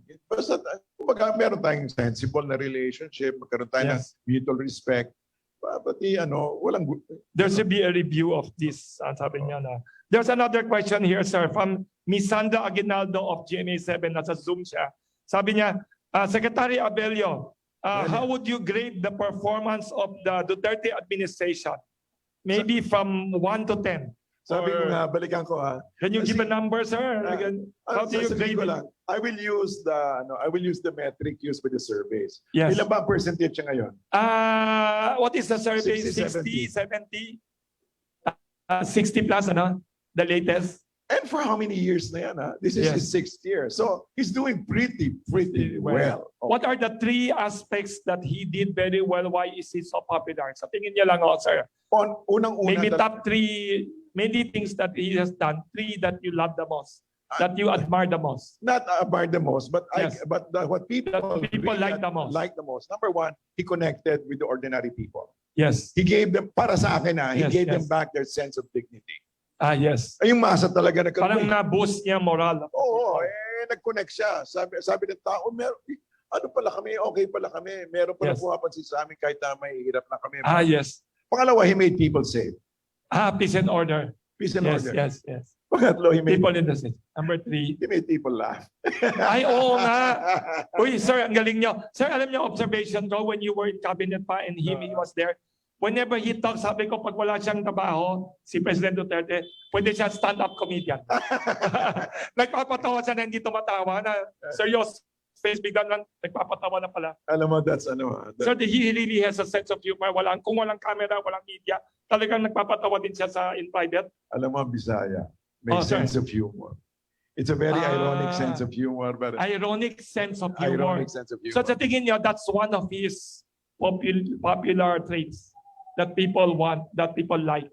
Maayos siya. he talagang, sir, ito, is it true you got to know him because he saved you from a hostage situation? Yeah, I remember years ago, I interviewed you for my column in Philippine Star. So he was a hostage negotiator for you and saved you? You know, some people don't like it because... Why? I'll tell you what. Nung nakidnap ako, I was kidnapped for ransom. What year was that? 96. Who kidnapped you, sir? These were some ordinary bandits, pero... For your money or for politics? Sorry, sir. Wala, pera. Akala lang milyonaryo ako. Humble, sir. Don't worry, we want borrow from you. Sir, paano? He was already a mayor? Mayor siya. Yes, sir, what happened? I'll tell you what, the man is efficient. Why? Please tell us what happened to you. Ang nangyari sa kanya, pinta siya ng mga kasamahan namin at ang tawag nito, at ni-request sa kanya na yung yes, pastor. Pero ang galing niya, sabi niya kasi, it was during the time of Chopad, no? Yung peace negotiations. Yes. You know, sabi niya, pag may nangyari dyan sa pastor niya, kukuha ako ng 3 imam. So ang ginawa niya, hindi siya nag-negotiate in the ordinary sense. Pag something happens to you, the pastor na kinidnap ng mga Islamic rebels, they will get 3 of their leaders and do something to them. Because it was the time of peace negotiations. So he approached it along that line. So they immediately released you, natakot? They knew na he was serious. He has a track record of doing... He can be very persuasive. Wow. Ngayon ko lang narinig yun, ha? So, you were then a pastor in the church and wow, very interesting. Thank you very much for that revelation. So, Those are the reasons he's... ito naman, may tanong, sir. May tanong. There are speculations and rumors in elections na when the election day is almost near, some people are speculating some opposition or some pro-President Duterte people might even withdraw and endorse someone. Is it a possibility that you see for any one of you that suddenly you will endorse someone? I cannot speak for anybody else, but I can speak for myself. Yes, sir. I did not come here because I was pushed by anybody. I am not running because somebody told me to do so. It was a personal conviction. So, ang ano ko is I'm here because of conviction. So, personal conviction. And there's no negotiation regarding that. Yes. Sir, what are your what is your sir, what is your view about the pandemic ending? Are you optimistic? What is your view about the cases, sir, of the pandemic are going down? Germany and Switzerland announced they will remove all these restrictions somehow. What are your views and what are your recommendations to IATF? As far as I understand it, pandemics have a cycle. So Yes, we sir. are actually towards the end of the cycle at this stage. Yes. And that we need to, like it has been pointed out, apparently we need to live, we can begin to live with the pandemic as a fact of life. It's a fact of life. A fact of Philippine life. No. On the other hand, I believe that we need to continue to do several things. Number one, continue to boost the health situation of the poorer section of society. Yes, non-stop. And then of course, and then you're boosting that, and then resort to and then pati yung reporting should be changed. It shouldn't just be based on how many cases. It should be based on, for example, adverse reactions, based on death. And kumbaga, yun lang. Para wag naman nagpapanik yung tao. Anong nangyari kasi nagpanik talaga tayo. Parang we were such in a fearful mode. No. I believe we should be, regarding lockdowns, I believe they call it granular, but I call it precision lockdown, precision quarantines. That's a nicer, you should be back in the government as postman. Very nice, ha? Kasi mas maintindihan ng tao, precision, granular, parang, hindi ko parang, granular, parang. Ewan ko. Hindi ko maintindihan yung English ng granular. So, mas maganda yung sinabi nyo, ha? Precision lockdown. So yun, so basically that. And you're optimistic, sir, na we are coming out of this. No more strict lockdowns, no more yung reason I'm creeping the optimistic is economy. based on science. Based on the science, based on the evidence, apparently pandemics have a life cycle of about 2 years or something. Yes, patapos na. And then we can start living with it. And also based on if you've gotten it already, barring even, no offense to anybody, but natural immunity works. Natural immunity. So there's a question follow up to that. Some people like the Bloomberg or something, Nikkei, they criticize the Philippines before as among the worst in pandemic management. However, somebody said, I forgot, I read a businessman saying, now the death rates in the pandemic in the Philippines is so low in comparison to the world's wealthiest country, USA, na 1 million deaths na yata. So how do you assess President Duterte's pandemic overall management, even though hindi perfect? Is it very bad, like what's it some Westerners or even Nikkei said, or is it good? Is it in between? How do you assess it, sir? Based on, I believe the current administration acted with the best intention, given the information that they received. So, having done that, I think they've acted in good faith, and we should credit them for that. So it's okay. That's why his popularity is still high. You think, despite this 2 years crisis global? Yeah, basically kasi may connected that they know where his heart is coming from. Na hindi siya nanggugulang, hindi siya nanggugoyo. So, galing, ha? Sir, isa pa. There's a question here from Mr. Neil Alcover of Daily Tribune newspaper. Sabi niya, Secretary Abella, what are your top priorities if you are elected in this year's election? Number one. Second question niya, how do you wish to improve the country's educational system? Baka pwedeng briefly lang kasi may other questions pa, sir. Sige. Thank you, Number sir. one talaga, we need to involve civil society. Dapat sumali talaga ang civil society. Dapat kasama ang civil society. Dapat ang Pilipino maging personally responsible. Wag na puro presidente ang may trabaho. Hindi naman to basketball, no? na may team ka lang na sinusuporta. And everybody's just cheering, you know. But everybody should join. Pangalawa, yung economic agenda. The economic agenda should include, for example, the agriculture. It should include digital industry. Magaling tayo dyan. Tapos yung tourism and service industry. Then patuloy natin susuportahan yung, of course, OFWs, and although that's not economic policy, kasama na rin in the sense. No? Tsaka yung ating mga BPOs. Ngayon, national security, dapat paigtingin natin internals natin. Tapos, God willing, we should also be able to boost our naval capacities, our maritime capacities, more than the land-based, but yung maritime capacities natin. And we should gear ourselves for engagement and not containment. Hindi na ito Cold War. Hindi tapos na yung Cold War. Very smart. So you don't think the Cold War should continue? There should be no more Cold War na? I think we should shift the whole thing. We should shift. First and foremost, we cannot contain, Yes. We cannot contain. But we should learn how to engage. We should learn. Then pangatlo, yung building, yung matatag na bayan. Building. Kasama actually at the very, very core. Dapat yung education. We should give enough we should give enough educational support. But ang suggestion ko, una-una, maaga pa alam na ng mga kabataan ang kanilang history at saka yung values. Dapat maituro talaga yan. Dapat maituro. Dapat ang mga bata hindi na magagalang, kundi marunong silang they know how to live within the rules. Not they need to learn to respect rules. Isa pa, we should encourage them to take on STEM. What is STEM? Science, technology, engineering, mathematics.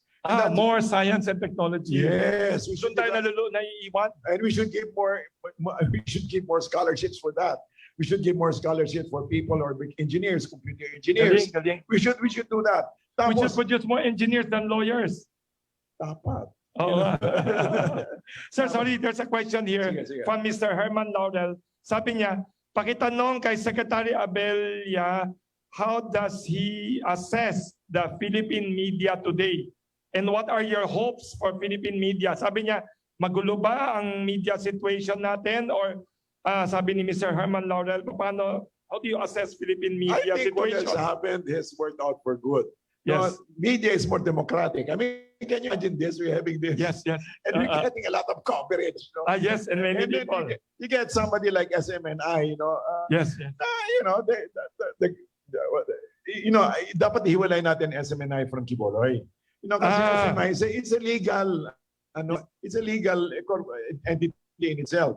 Meron naman sa sarili presidente, may sarili siyang kung ano. So kumbaga, tita mo, they were able to elevate the discourse. They elevate the discourse, and of course, maybe aspirational, fine, aspirational. Do you hope the media should host more of these debates before the election para more people would focus on the issues and have an intelligent choice? I think what do you think, media sir? is being made to face the truth. Yes. That the Philippine electorate is maturing and the Filipino people Want to are learn maturing. issues. Hindi na sila masyadong showbiz. Hindi na puro sing and dance.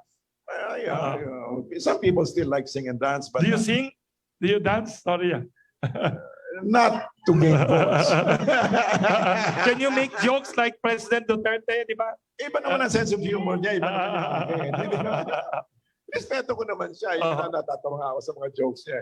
I mean, his jokes are really surprising, di ba? In the middle of a serious speech, bigla na lang siya nagpapatalo na pala, pero without smiling, di ba?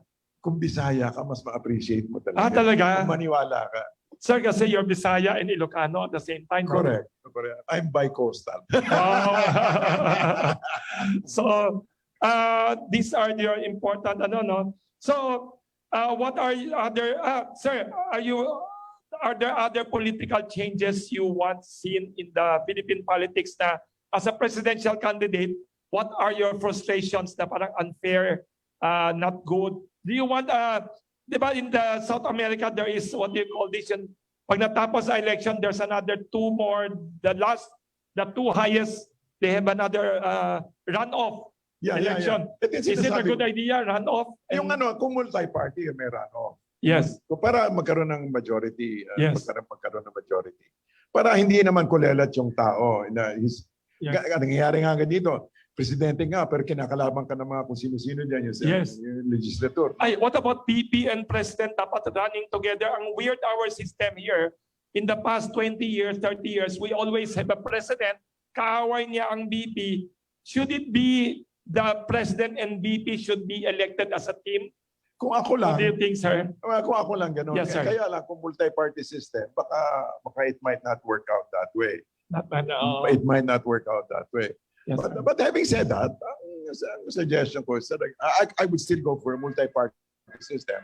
Yes, kasi katulad kaya ako napasok dito, hindi because ba? of multi-party. Yes, yes. So medyo supportado ako ron. Sir, about the peace talks, you were very good last time talking in the debate. Si Leody de Guzman is the first socialist labor leader to run for president. Do you think this is good news for the insurgency? Maybe they will in the future see electoral politics as a possible option na hindi na sila kailangan mamundok. What do you think, sir? Is this a good development for democracy? Unang-una, like what's his name? Si Leody pointed out, it's not about ideology. It's about actually realities on the ground. So kumbaga, it's economics. In other words, there is a point of convergence between ideology. For example, some people call him left, some people call me center. Yes. Pero meron kami point of convergence. Diba? Point of convergence is that economically, ang mga problema ng tao economics, so we can answer it economically and not necessarily because of ideology. So doon natin ibase. So kung kanya hirap ang tao, di tulungan natin ang tao. You don't have to be red or white in order to help people. Dapat matulungan ng tao. Very good, sir. You're very pragmatic. Lee Kuan Yew ganyan din eh. Lee Kuan Yew, di ba? Wala siya pakialam kung socialist or not. What works, he applies it. Correct. He started out as a socialist, pero kung kailangan capitalist foreign investor, kumukuha siya. Eh siyempre, Lee Kuan Yew and Deng Xiaoping. Alam mo, whether you like it or, kailangan natin magpayaman. Yes. Kailangan natin umunlad, kailangan natin umusad. Thank you, sir. Tama na yun. Sir, may tanong pala dito si Ana Malindog o follow up niya. Sige. Sabi niya, what is your stand to proposals of certain sectors that important public services like water, energy, electricity, public transport, do you think this PSA should be taken back by the state as public goods and not for profit?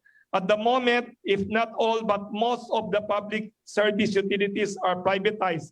Ana Malindog, I think this is also the stand of Leody de Guzman, the socialist candidate for president, na parang public utilities daw are now run for profit, privatized, kaya ang nataas ng presyo ng kuryente. What do you think, sir? I think we should go through a transitional period, no? Kung pwede, actually sa Japan, in Japan, I'm not sure, in Japan, hindi ba, ang mga gobyerno talaga nakahawak, hindi ba? So, Singapore also. Singapore, hindi ba, gobyerno muna. Yes. Tapos, sa kanan natin, gobyerno muna para hindi yung Diyos ko, hirap na hirap ka. You know, huwag naman puro neoliberal yung ganun. Ayan nga, sabi nila. It's a neoliberal approach. Matutuwa sa inyo si Walden Bello at saka Leody de Guzman and the others idealistic people. Kung meron tayo, alam mo, dyan naman nagsisimula di ba? Dapat may konting pangarap naman tayo. Kesa naman, binigay na natin lahat kagad. Dapat may konti naman tayong pananaw. Na public welfare. Public good. Public good. That's a question from Ana Malindog. Thank you for those questions. Sabi pa ni Ana Malindog daw, great answers for the questions daw. You are very brilliant daw, sabi niya, Yusek Abella is brilliant and eloquent. Sabi ni columnist Ana Malindog. Salamat, thank you daw. Ana. Thank you daw. Si Mr. Herman Laurel din, sabi niya, you are very eloquent and idealistic. Good for the country. Balikan ko, sasabihin Yes, ko, dapat may konting idealism. We cannot be cynical. And I think that's what's happened to Philippine politics. Masyadong cynical. Yung akala lahat na bibili. Hindi. At saka you are very idealistic in the sense na even though you are a David in a Goliath situation, you are very may sikreto yan. So anong secret for your optimism? Isang bato lang si Goliath. Galing. So maganda sinasabi ninyo, in this election situation, there are still 3 months. It's not yet finished. Correct. Not true na it's already finished. Not yet. Diyos ko naman, may umaga, may araw, may umaga, may gabi, umaga, may gabi. That's very, Let's trust the process, sabi nga nila. And you are very, very eloquent talaga. People miss you in government when you were talking. O di ibalik nila ako. Uy, ang galing ha. Kasi you were also very kind to the media. Hindi naman, respeto lang, respeto. Di ba? Yes. Galang, Yes. ginagalang lang natin isa't isa. I'm reading the questions, kaya Sige, sige. sorry. Yes. Tuloy. So, how do you plan this next 3 months? Where do you want to go? What provinces are your like? Where are you going the next few weeks? Hopefully we can go to well, we want to cover Luzon, Visayas, and Mindanao. But at the end of the day, alam mo, networking really helps. Networking helps. Kumbaga, hindi yung yung Ay sir, somebody asked also kasi narinig niya, nagsalita kayo sa Ilocano, nagulat. Yun, may ibang tao nagulat, nag-text sa akin na Ilocano pala kayo. Una, Ilocano!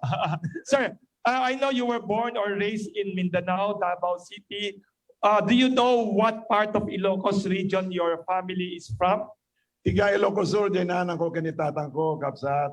Ilocos Sur. Wow, really? Sir, very curious because perception is Bongbong Marcos holds the solid North region.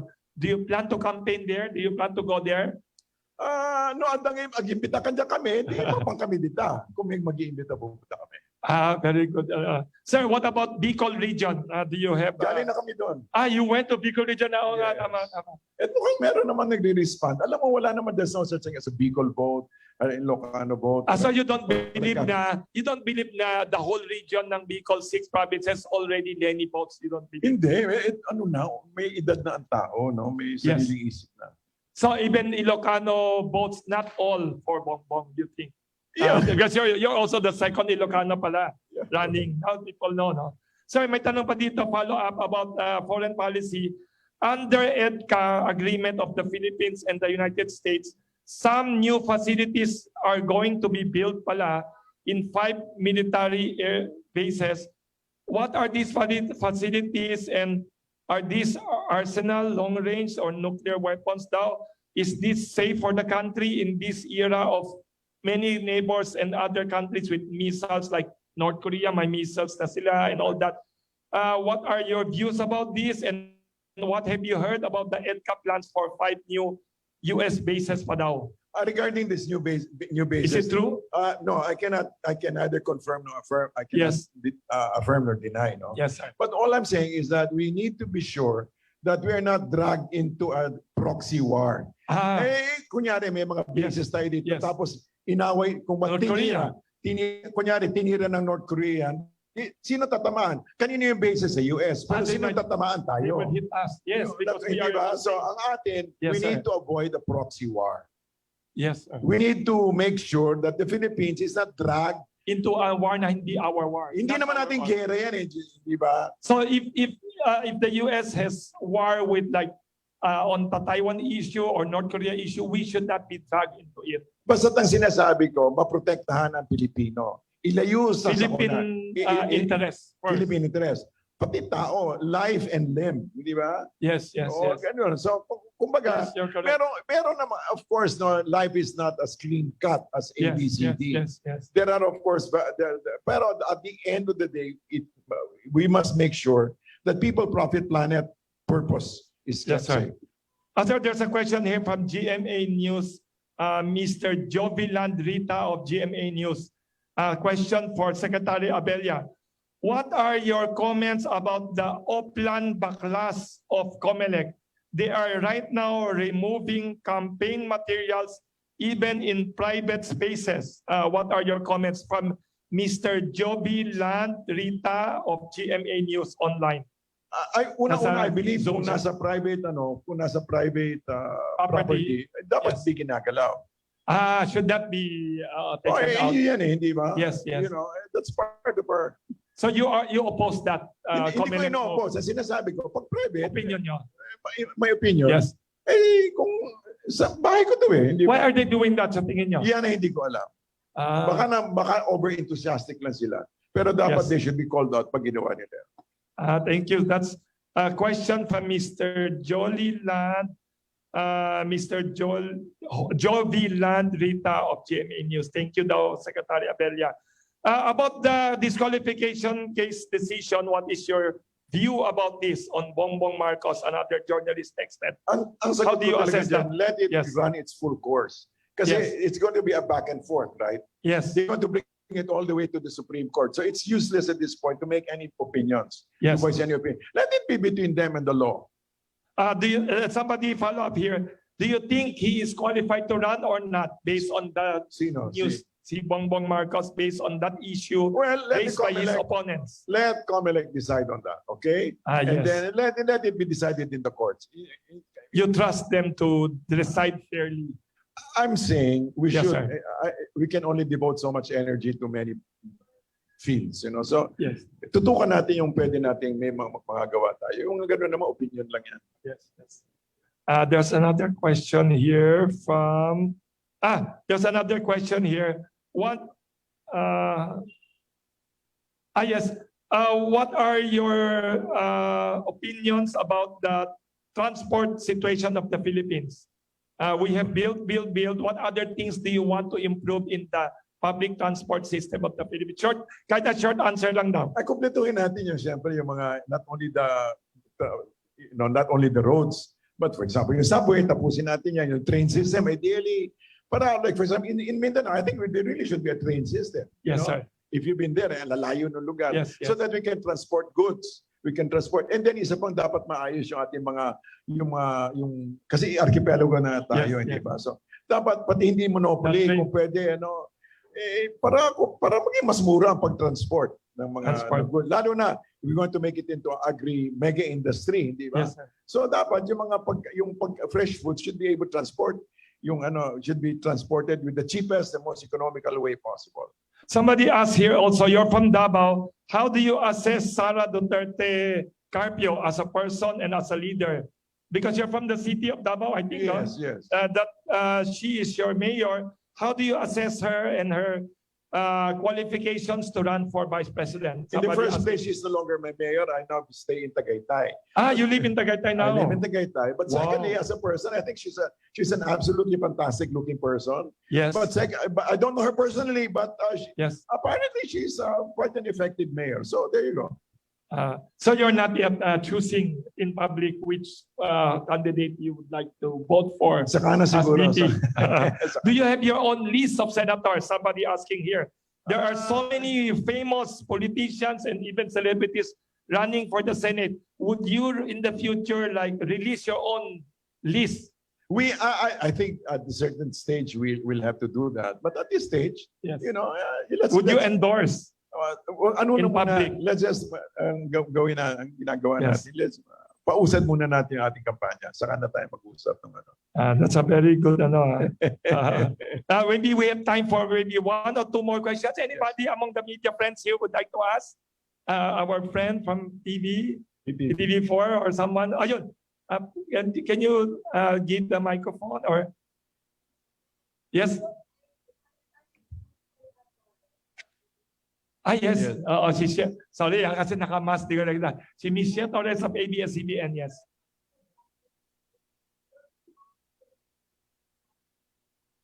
Yes. I forgot. How do you assess Senator Pacquiao? He is from Mindanao like you. How do you assess him and how do you know him? I only was able to travel with him once during one of the state visits. I think it's Senator Manny has a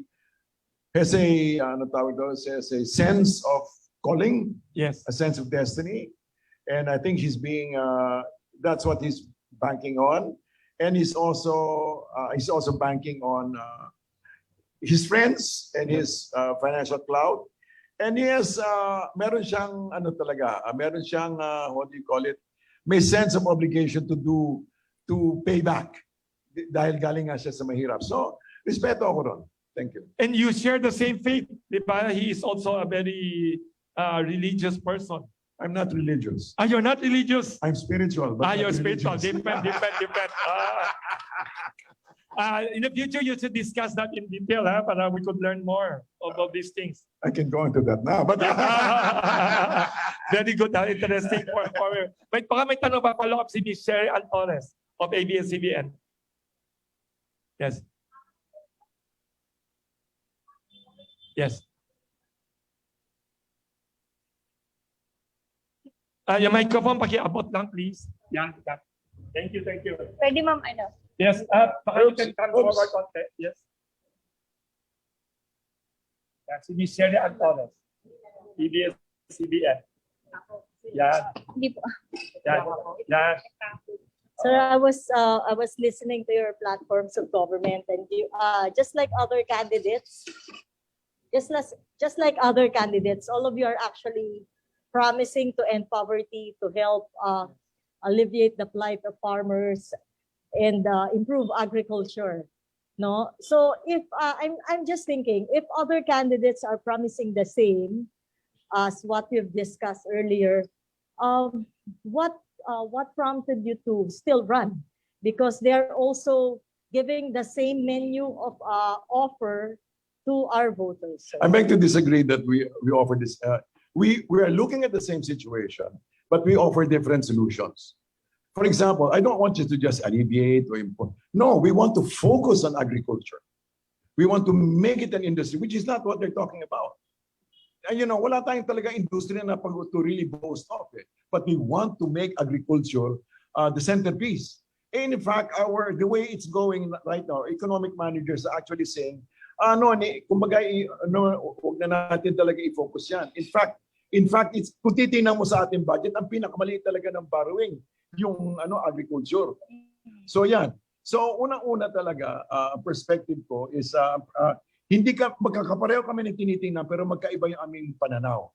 Pati methodology namin. So ang puntos ko is that gagawin nating industriya talaga ang agrikultura na kung saan yun ang magpapalaki ng ating kita, ng ating revenue para lumiit ang ating inflations and all that. Kasi BPO, OFW, hindi naman talaga you cannot scale that up eh. Hanggang dyan na lang talaga yan. I mean, why? You can increase revenue and stuff like that. But it's not scalable as an industry.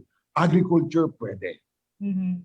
Sir, ano ang nakikita nyo na edge nyo dito sa ibang mga presidential candidates? Unang-una, aside from the pananaw, ang pananaw ko talaga, wala. Ang pagsagot ko ng mga hinaharap ng Pilipinas, hindi listahan. Hindi lang listahan, kundi pananaw.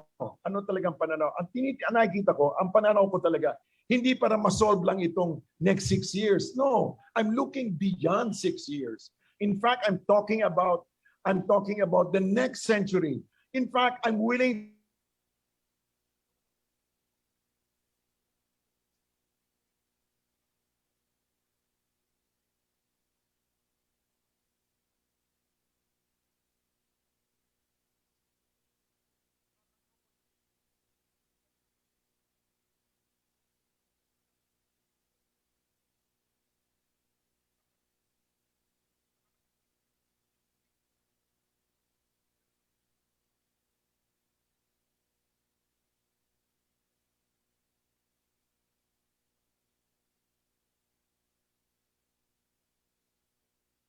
different. It's that we're willing to involve civil society. Kumbaga, we want to share power. We want to rebalance power. Hindi man sa politika. Hindi sa mayayaman lang. Tingnan mo, for the past several years, bakit, for example, what happened to the hope of EDSA? You know what? The old elite was just replaced by a new elite.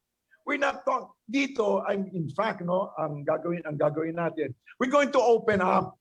Now, for example, the 6,000 appointees. There are 6,000 appointed positions. What we would like to do is open it up to the public. Dapat yung mga tao can apply. We'll try to get the best and the brightest. Pero we want to add a third component. Dapat may aspect of integrity. Na dapat yung papasok, hindi lang matalino, hindi lang may energy, kundi meron ding ano tawag dito? Ano pang integrity? Yung puso, hindi lang sincere, kumbaga hindi siya makabig, kundi makabayan. And that's what we want to do. And the other thing is, there's also another, alam mo may mga jobs sa gobyerno, hindi lang napapasok. There's about 185,000 civil service jobs that continue to remain unoccupied. We'd like to challenge the 18 to 35 to join government para baguhin natin ang gobyerno. Ang magbabago ng gobyerno is not the structure so much as the people themselves. It's the wrong policies that make the nation poor. So, if we bring in the right people, not right people, wala namang perfect, ano? Kundi yung mga tao na may puso talaga para sa bayan. Sabihin natin, Brad, tama na yung kabig. Tulong muna tayo. Di ba? Poporos, alam mo, ang ganda ng sinabi sa akin ni Jess Dureza. Sabi niya, Ernie, hindi ka kikita sa gobyerno. Ang sinabi niya, but after maybe you will have more favors or maybe you can have more earn. So yun ang edge natin. Number one, we want to include people. Inclusive tayo, civil society. Pangalawa, we want to make agriculture the industry. Kasi yun naman ang comparative advantage natin eh. Tayo lang din ang sumira. Alam mo kung kailan nasira yan. Magmula nung makapagal Marcos era. Meron tayong Magna Carta of Social Justice and Economic Freedom. Now, which President Marcos signed. But nung na-declare ang martial law, pwera yun. But you know, we should have continued that. We should continue this social justice and economic freedom. Na talagang pabor sa Pilipino, dapat pabor sa bayan. Sasabihin na, because this is the 21st century. And that is a neoliberal perspective. Dapat, tuloy-tuloy lang natin. Tapos pag medyo matatag na tayo, then pwede tayo makapag-cooperate sa iba. Pero hindi ba yung maliit? Sa pambahay nyo, pamilya nyo, yung mga bata pinoproteksyonan, di ba? Hindi mo naman sinasabi, you should be competitive, sige, doon ka na sa kalsada. No. We protect the young. We protect the young, those who have least in life. So yun, what makes us different is because our perspective allows for people to participate. And we have a sense of where we should go. That the Philippines should become a righteous, peaceful, and joyful nation. Yun. Okay, Secretary, another question, two more Yes. questions if you may. Sir, sadly, many people are being swayed by this series of survey results. Yes. Does it affect you morally, kasi you're also doing the rounds, di ba? Right. How do you look at this, sir? Well, hindi ko my happiness does not depend on the surveys. My peace of mind and well-being depends on the fact that I know and I've seen, based, for example, the other night, that there are people out there, millions of people, na naghahanap ng meron silang hinahanap. Maybe they don't have, but meron silang hinahanap na gusto nila isang makatarungan na bayan. Gusto nila isang mayapa na bayan. At gusto nila ng isang masayang bayan. At mukhang naghahanap sila ng tao na yun din ang kanyang makadhikain. So, naniniwala ako na sa saktong panahon magpapang-abot katulad ng isang gabi, bigla nagbago yung klima. Nagbago yung political landscape as far as I can see. Based on the tweets and the comments, alam mo yung mga tao started to say, meron palang ganito, may ganito pala. Hindi ko kinatutuwa dahil natuwa sila sa akin. Ang kinatutuwa ko dahil nakikinig sila sa ating sinasabi at sinasabi na, mukhang okay mukhang may pag-asa ang Pilipinas. Yun ang aking hinahanap. Sir, sa tingin nyo, confident po kayo na if only magiging mas madalas yung chance na kayo, yung iba pa pong hindi masyadong nasasama sa mga presidential debates, mabibigyan ng chance, mag-iiba ang perspective ng tao and at the same time, yung landscape pagdating sa survey results. Tama. Thank you. Thank you, Secretary. Yeah. Thank you very much for those very nice questions from Ms. Sherry Antores of ABS-CBN. Somebody said nga, si Gordon, I think when he was here in Pandesal Forum years ago, sabi din niya yung mga surveys, minsan, in some countries, sir, I read, I don't know if I'm correct, in some countries, how many weeks before election day, may ban on base. Do you have opinion on this? Kasi parang may gone psychology some of voters. And what are your recommendations to our voters about surveys and how to sway and not Alam mo, be tama swayed? yung may ban. Kasi it conditions people. Na parang, Kasi lagi iniisip nila yan naman pala, baka sayang lang yung boto ko dito sa taon to. what is your Hindi, message about that? So ang ano natin, ngayon, dapat siguro there should be a ban on Like surveys. weeks before the several election weeks. day. Oh. Tsaka but government, I believe, should give space. PTV should give space to all the good legitimate candidates. lahat ng, for example, 10 presidential vote, dapat may panahon talaga yung 10 presidential vote. Equal chance. Correct. In media. Correct. Ay, there's a question here. Yes, ma'am. Follow up, yes.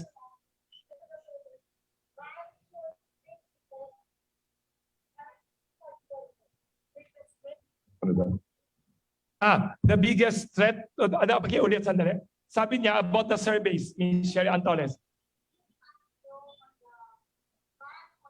Yes. What is your stand? Can you please clarify again? What is your stand on a ban on releasing surveys like weeks before the election day? My Can you please opinion is reiterate? that at a certain stage, hindi ko masasabi kung kailan talaga, but at a certain significant stage, there should be a ban on surveys. Yes. Why? Because because it can be used to precondition the mind of the voters. So para patas ang laban. Para patas, dapat mahinto yan. Kasi alam naman natin ang commission diyan di ba? Most of them are commissioned. If not all are commissioned. I think in some countries they ban public release of surveys. I don't know, weeks or days before election day para hindi unnecessarily swayed ang tao. In the last elections, in the first presidential election, there were surveys being done all the way to the end, but they were not made public. They were given to the candidates.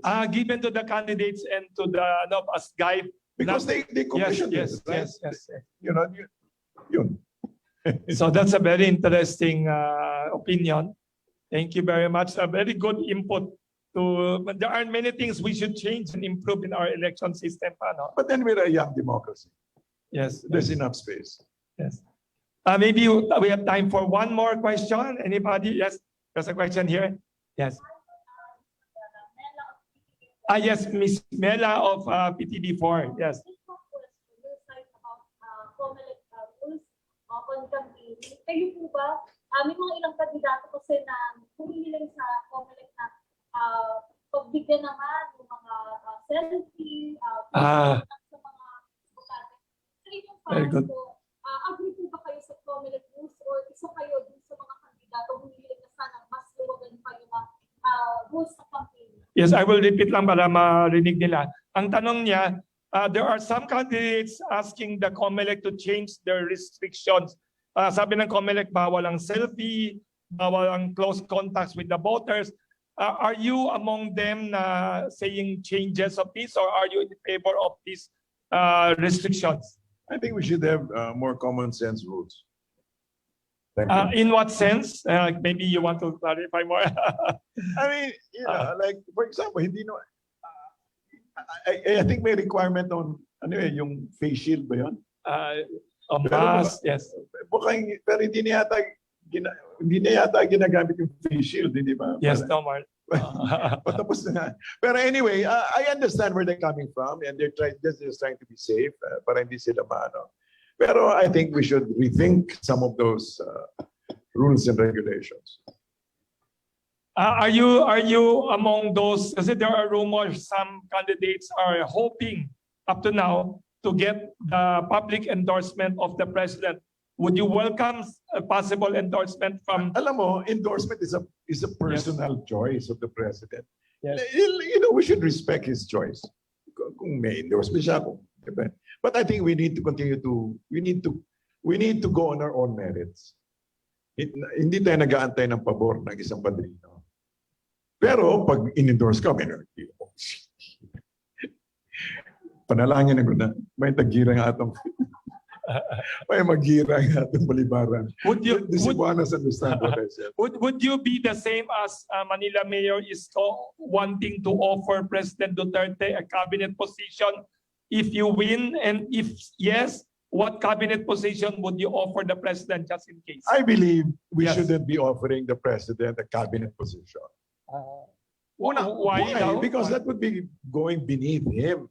Presidente na siya ngayon, magka-cabinet siya. Yun ang opinion ko. But, maybe he could take the role of a senior minister, katulad ni LKY, no? LKY was a senior minister. LKY is Lee Kuan Yew, yes. I'm sorry, yes. So senior minister is like an advisor to the next president. Yeah, why not? The guy is wise. I mean, he has the wisdom of 6 years. Yes. Sir, sabi nila time up na daw kasi kasi you are very busy. We wish to request you to have a closing statement to summarize, sir, your advocacy and also your appeal to the voters and to the media. Your closing statement, Secretary Ernie Abella, very outstanding leader, sir. Tulad ng pandesal na ito, ang ating kandidatura ay basic. Pang-araw-araw, casual lang, nothing fancy. Kumbaga para sa lahat, para sa ano. But at the end of the day, what do we want? Gusto po natin isang bayan makatarungan, mapayapa, at masaya. Na kung saan ang mga Pilipino ay nararapat sa bayan at ang bayan ay nararapat sa Pilipino. Ang ating pong pananaw ay ang Pilipinas ay umusad na. Umusad na tayo. We've gone through so much. We are maturing. And it's a great opportunity. Katulad na, it's a great opportunity. And we're finding that the doors are opening for the Filipino people. Nag-aantay ang buong mundo para sa bagong Pilipino. Alam nyo, nakakatuwa because, for example, Filipinos are welcome all the world around dahil sa ating pagkatao. So nakikita natin naman ang susunod na ating adhikain, ating hinahangad na itong ating mga values, resources, ay maging atin, maibuhay natin upang makita ng buong sambayan na buong mundo na pwede palang mabago ang isang bayan na pinagtawanan nila at kinutya na maging isang nagniningning at dakilang bayan. Bayang Pilipinas. Maraming salamat po. Thank you very much. Sir, somebody asking, when you were a kid, when you were young, what was your first ambition? Did you dream of becoming president or presidential candidate as a kid when you were a little child? Did you dream to become a future president or? I did not dream to become a president, but I always had the vision of myself sitting in a position of power. When you were young pa? Not the power of might, but the power of wisdom. And the power to influence the country for a future better. Maybe, I don't know about influence, but to give a direction. I always had that sense.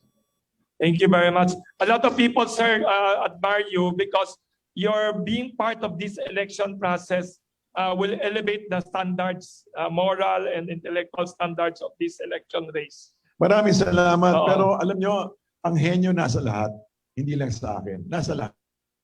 Takot. So ang ibig sabihin nyo, ang henyo hindi lang nasa presidente ng bansa, kundi you want to inspire every one of the 110 Filipinos to be 110 heroes. million! Yes, 110 million. Yes. Thank you very much again, sir. May tradition tayo dito sa Pandesal Forum of Kamuning Bakery Cafe na we have to have a photo op with the Pandesal para matuwa yung mga panadero namin na working na may picture sila with our Pandesal. Okay. At least you are a very inspiring politician.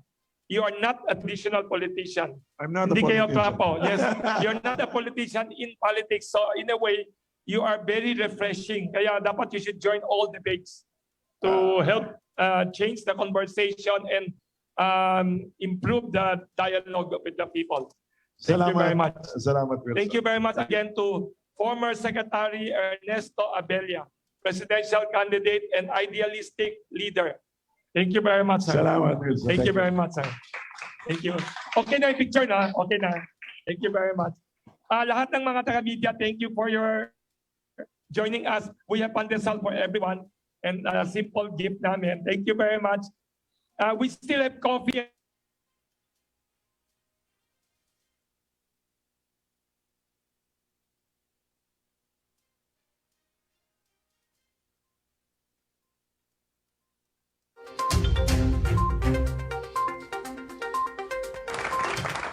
Yun, so, yun mga kaibigan, napakinggan natin yung ginawang forum dyan po sa Kamuning Bakery kung saan nga po ay itong si former cabinet, no, na si Secretary Abella ang naging panauhi. So tama rin yung sinasabi ni Miss Jackie Lagpao Adahar na after election tamang gawin ay yung unity, no? Talaga lahat. Kasi yun nga ang problema eh, meron tayong mga partido, no? Iba-ibang partido. Kapag hindi mo kapartido, yun, nagkakaproblema, no? Nandiyan nagbebenggahan, nagsisilipan.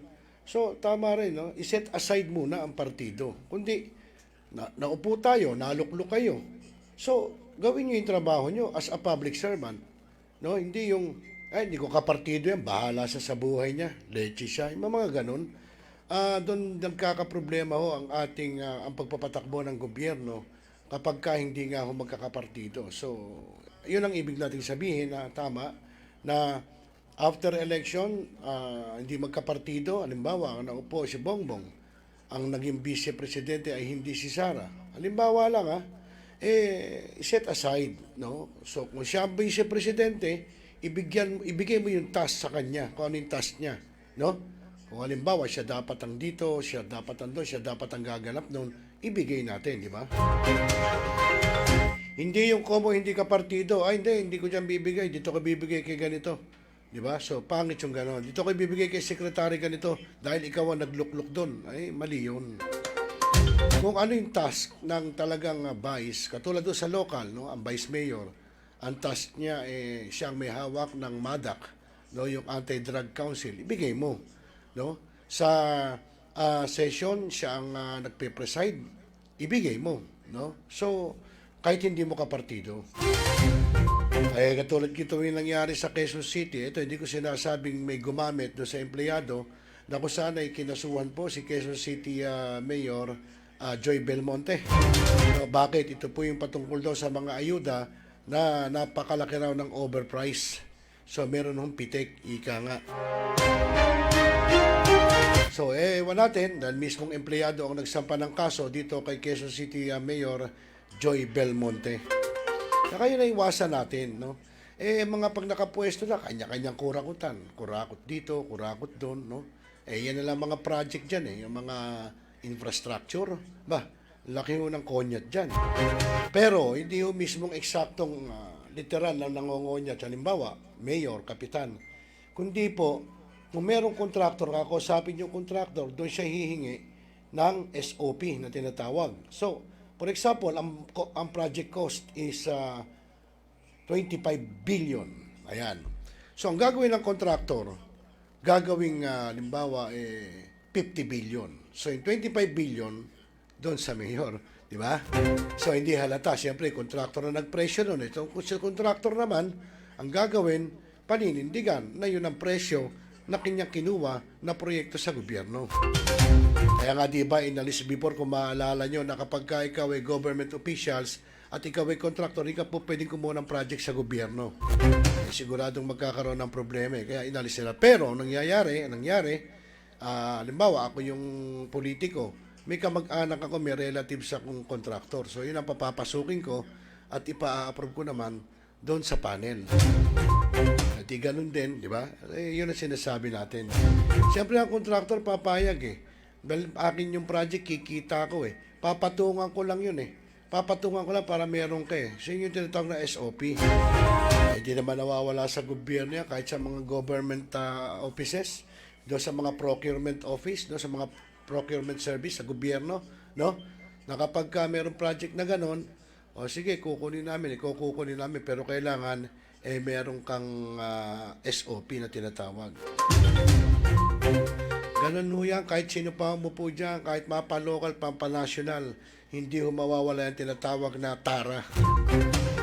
Meron nga akong nalaman, nabalita sa isang local government unit, para lang pumasok yung illegal gambling, meron ka agad goodwill money.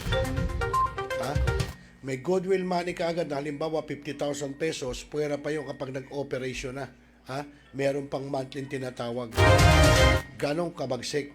Di ba? So, yun na sinasabi natin. Anyway, mga kaibigan, ako, alas 6:54 na po ng gabi, Philippine Standard Time. At samantala po yung magpapaalam muna tayo. At tayo po yung muli na magbabalik sa araw ng Lunes para sa ating Monday edition ng programang Tropa. Pero bago tayo magtapos ng muli, congratulations doon sa bagong acting secretary ng DENR na si Jim Sanfulna. Tama ba? Oo. Si Secretary Jim Sanfulma, siya po ang acting secretary ng Department of Environment and Natural Resources o DENR. At muli po, shout out daw kay paring Estel Pumaman, kay paring Leo Kay, no? Yung aking kumpare, na asawa po ng aking kumaring maganda si Chris Torres. At ganyan din kay Tol Arnel de los Reyes po, na nasa motor pool ng DNR. Magandang gabi sa iyo, Tol. Salamat. At kay Boss Val Leonardo po, na Quezon City Police District Press Corps, ang ating katropang photojournalist. At ganyan din kay Ma'am Cora Dancel ng Maynila. Magandang gabi sa iyo, Ma'am Cora. Salamat. At siyempre sa ating mga katropang LMT, kila Miss Jackie Lagpao Adahar, Sir Romel Martinez, Jojo Revilla, Haji Crespo, Miss Digna Kahulugan, Ma'am Linda Villagosa, Sir Jebren Sibug. Ayan, tsaka si Sir Joey Reyes na yata. Okay, so mga kaibigan, at yung pati yung ating mga katropa, si Nakagawad Sanidad at Pineda ng Barangay Tugatog dyan sa Malabon. At happy birthday nga po pala ulit, no, kay paring Lito Canites ng Barangay Lungos, Malabon. At ganyan din kay paring kay Boss Makmak Pineda, anak po ni Kagawad Sanidad at Pineda. Malamang kaya hindi nanood si Kagawad Sanidad at Pineda, malamang meron handaan sila ron ngayon. Okay mga kaibigan, sa ngalan po ni Joshua Sumulat Paltaw, ako po inyong naging kasama, ang inyong naging katropa, ka-TFC, ka-KOSA, ka-jamming, ka-barangay, dito po sa programang Dalaw Barangay, at sa oras pong 6:56 po ng gabi, ay pansamantala ko po yung magpapalam ang inyong lingkod, Rosel Lopez. Magandang gabi Pilipinas, hasta la vista.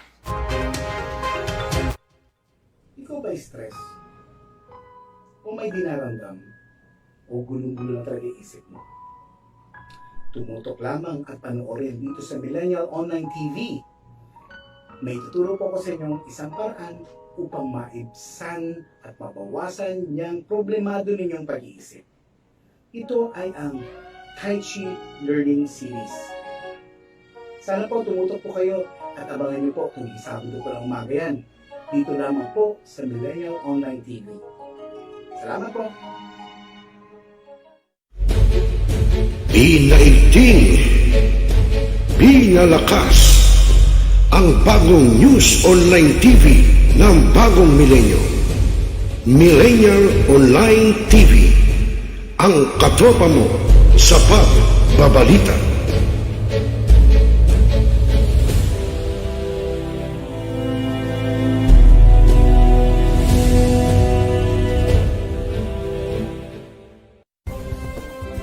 Mga katropa, ako po si Randel Villados, ang online naranista ng bagong milenyo ng Millennial Online TV, na nag-aanyaya sa inyo na makikanta, makisaya, at tumutok sa lahat ng programa ng Millennial Online TV.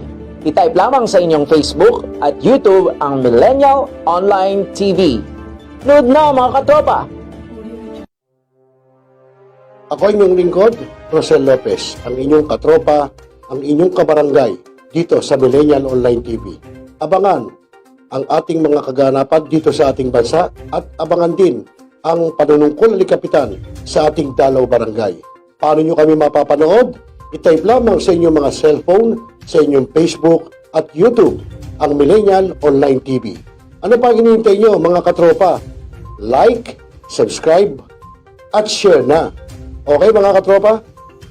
Mga katropa, ako po si Gazi Sarip, ang inyong tagapaghatid ng balita sa bagong milenyo, na nag-aanyaya sa inyo na tunghayan ang aking mga pag-uulat at tumutok sa lahat ng programa dito sa Millennial Online TV. I-type lamang sa inyong Facebook at YouTube ang Millennial Online TV. Nood na mga katropa!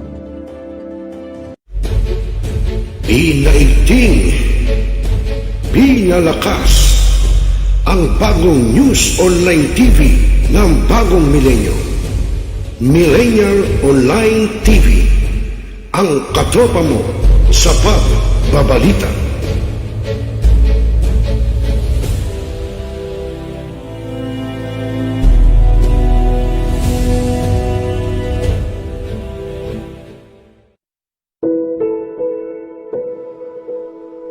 Ikaw ba'y nag-iisa?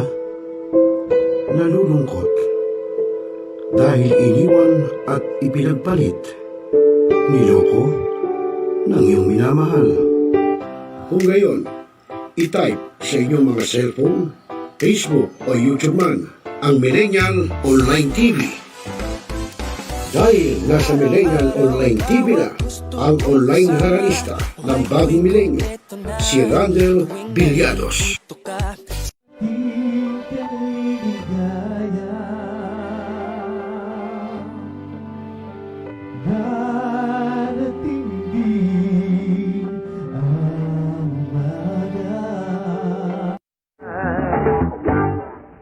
Naninigas ang aking katawan kapag umikot ng plaka.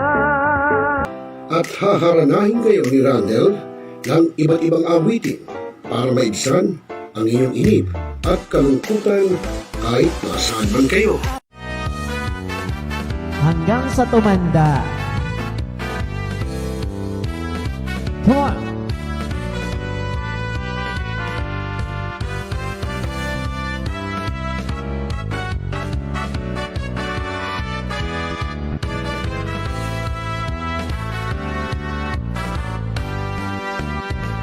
Kung tayo'y matanda na, sana'y di tayo magbago.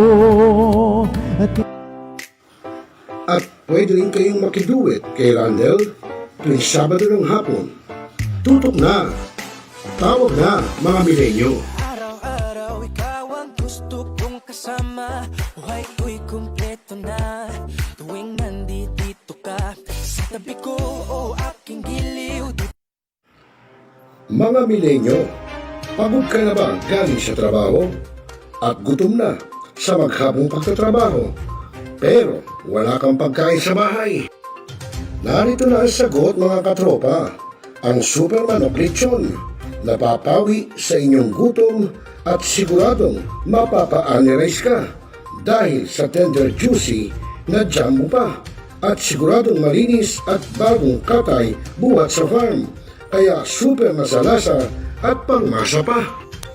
Ano pa hinihintay nyo, mga katropa? Takbo na sa Super Manok Panteño Siniluan at bumili na. Baka maabusan ka, katropa.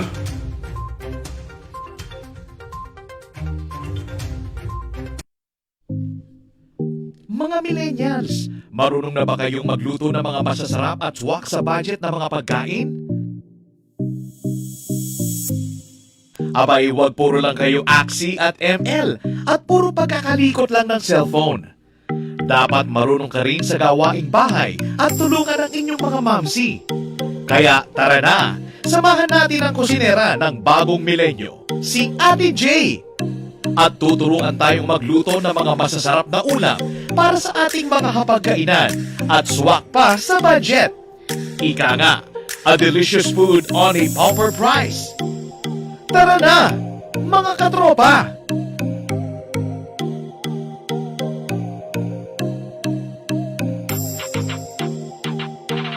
I-type lang sa inyong mga cellphone, sa inyong mga Facebook at YouTube, ang Millennial Online TV. Barangay, pangunahing unit ng pamahalang lokal kung saan dito pinag-uusapan ang bawat sinalog ng mga residente ng bawat barangay. Dito rin pinag-uusapan ng mga piling halal na opisyal na barangay ang mga proyekto para sa kanilang barangay.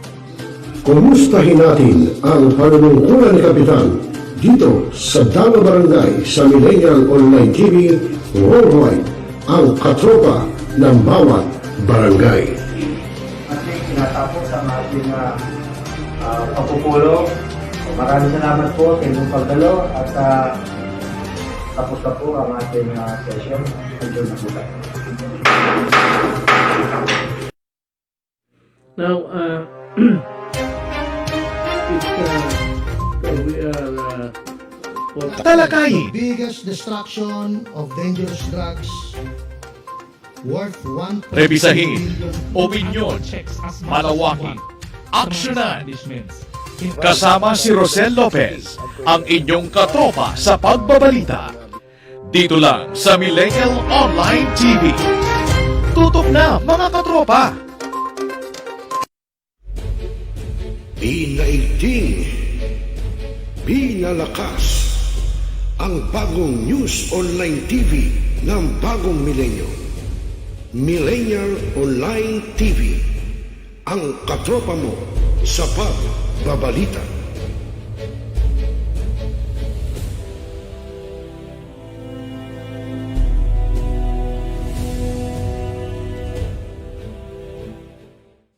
Mga kababayan, ang pambansang awit ng Pilipinas. Kayang mag-ibig, pero sa sinakalan, alam ng puso, sa titik mo'y buhay. Lupang hinirang, kuya ka ng mag-ibig, sa manlulupin, di ka pasisigil, sa nagatak tutok sa simoy at sa langit mo bagaw, ay ginatang tula, kawin sa pagkayang minamahal. Ang isang lang matawag mo'y tagumpay na nag-iindig, ang bituin at araw niya kailan pa may di magtitindig. Lumalang araw ng warhabit pagsinta, buhay langit sa piling mo. Ang inigaya ng pagkay mga amin, at mamatay ng dahil sa'yo.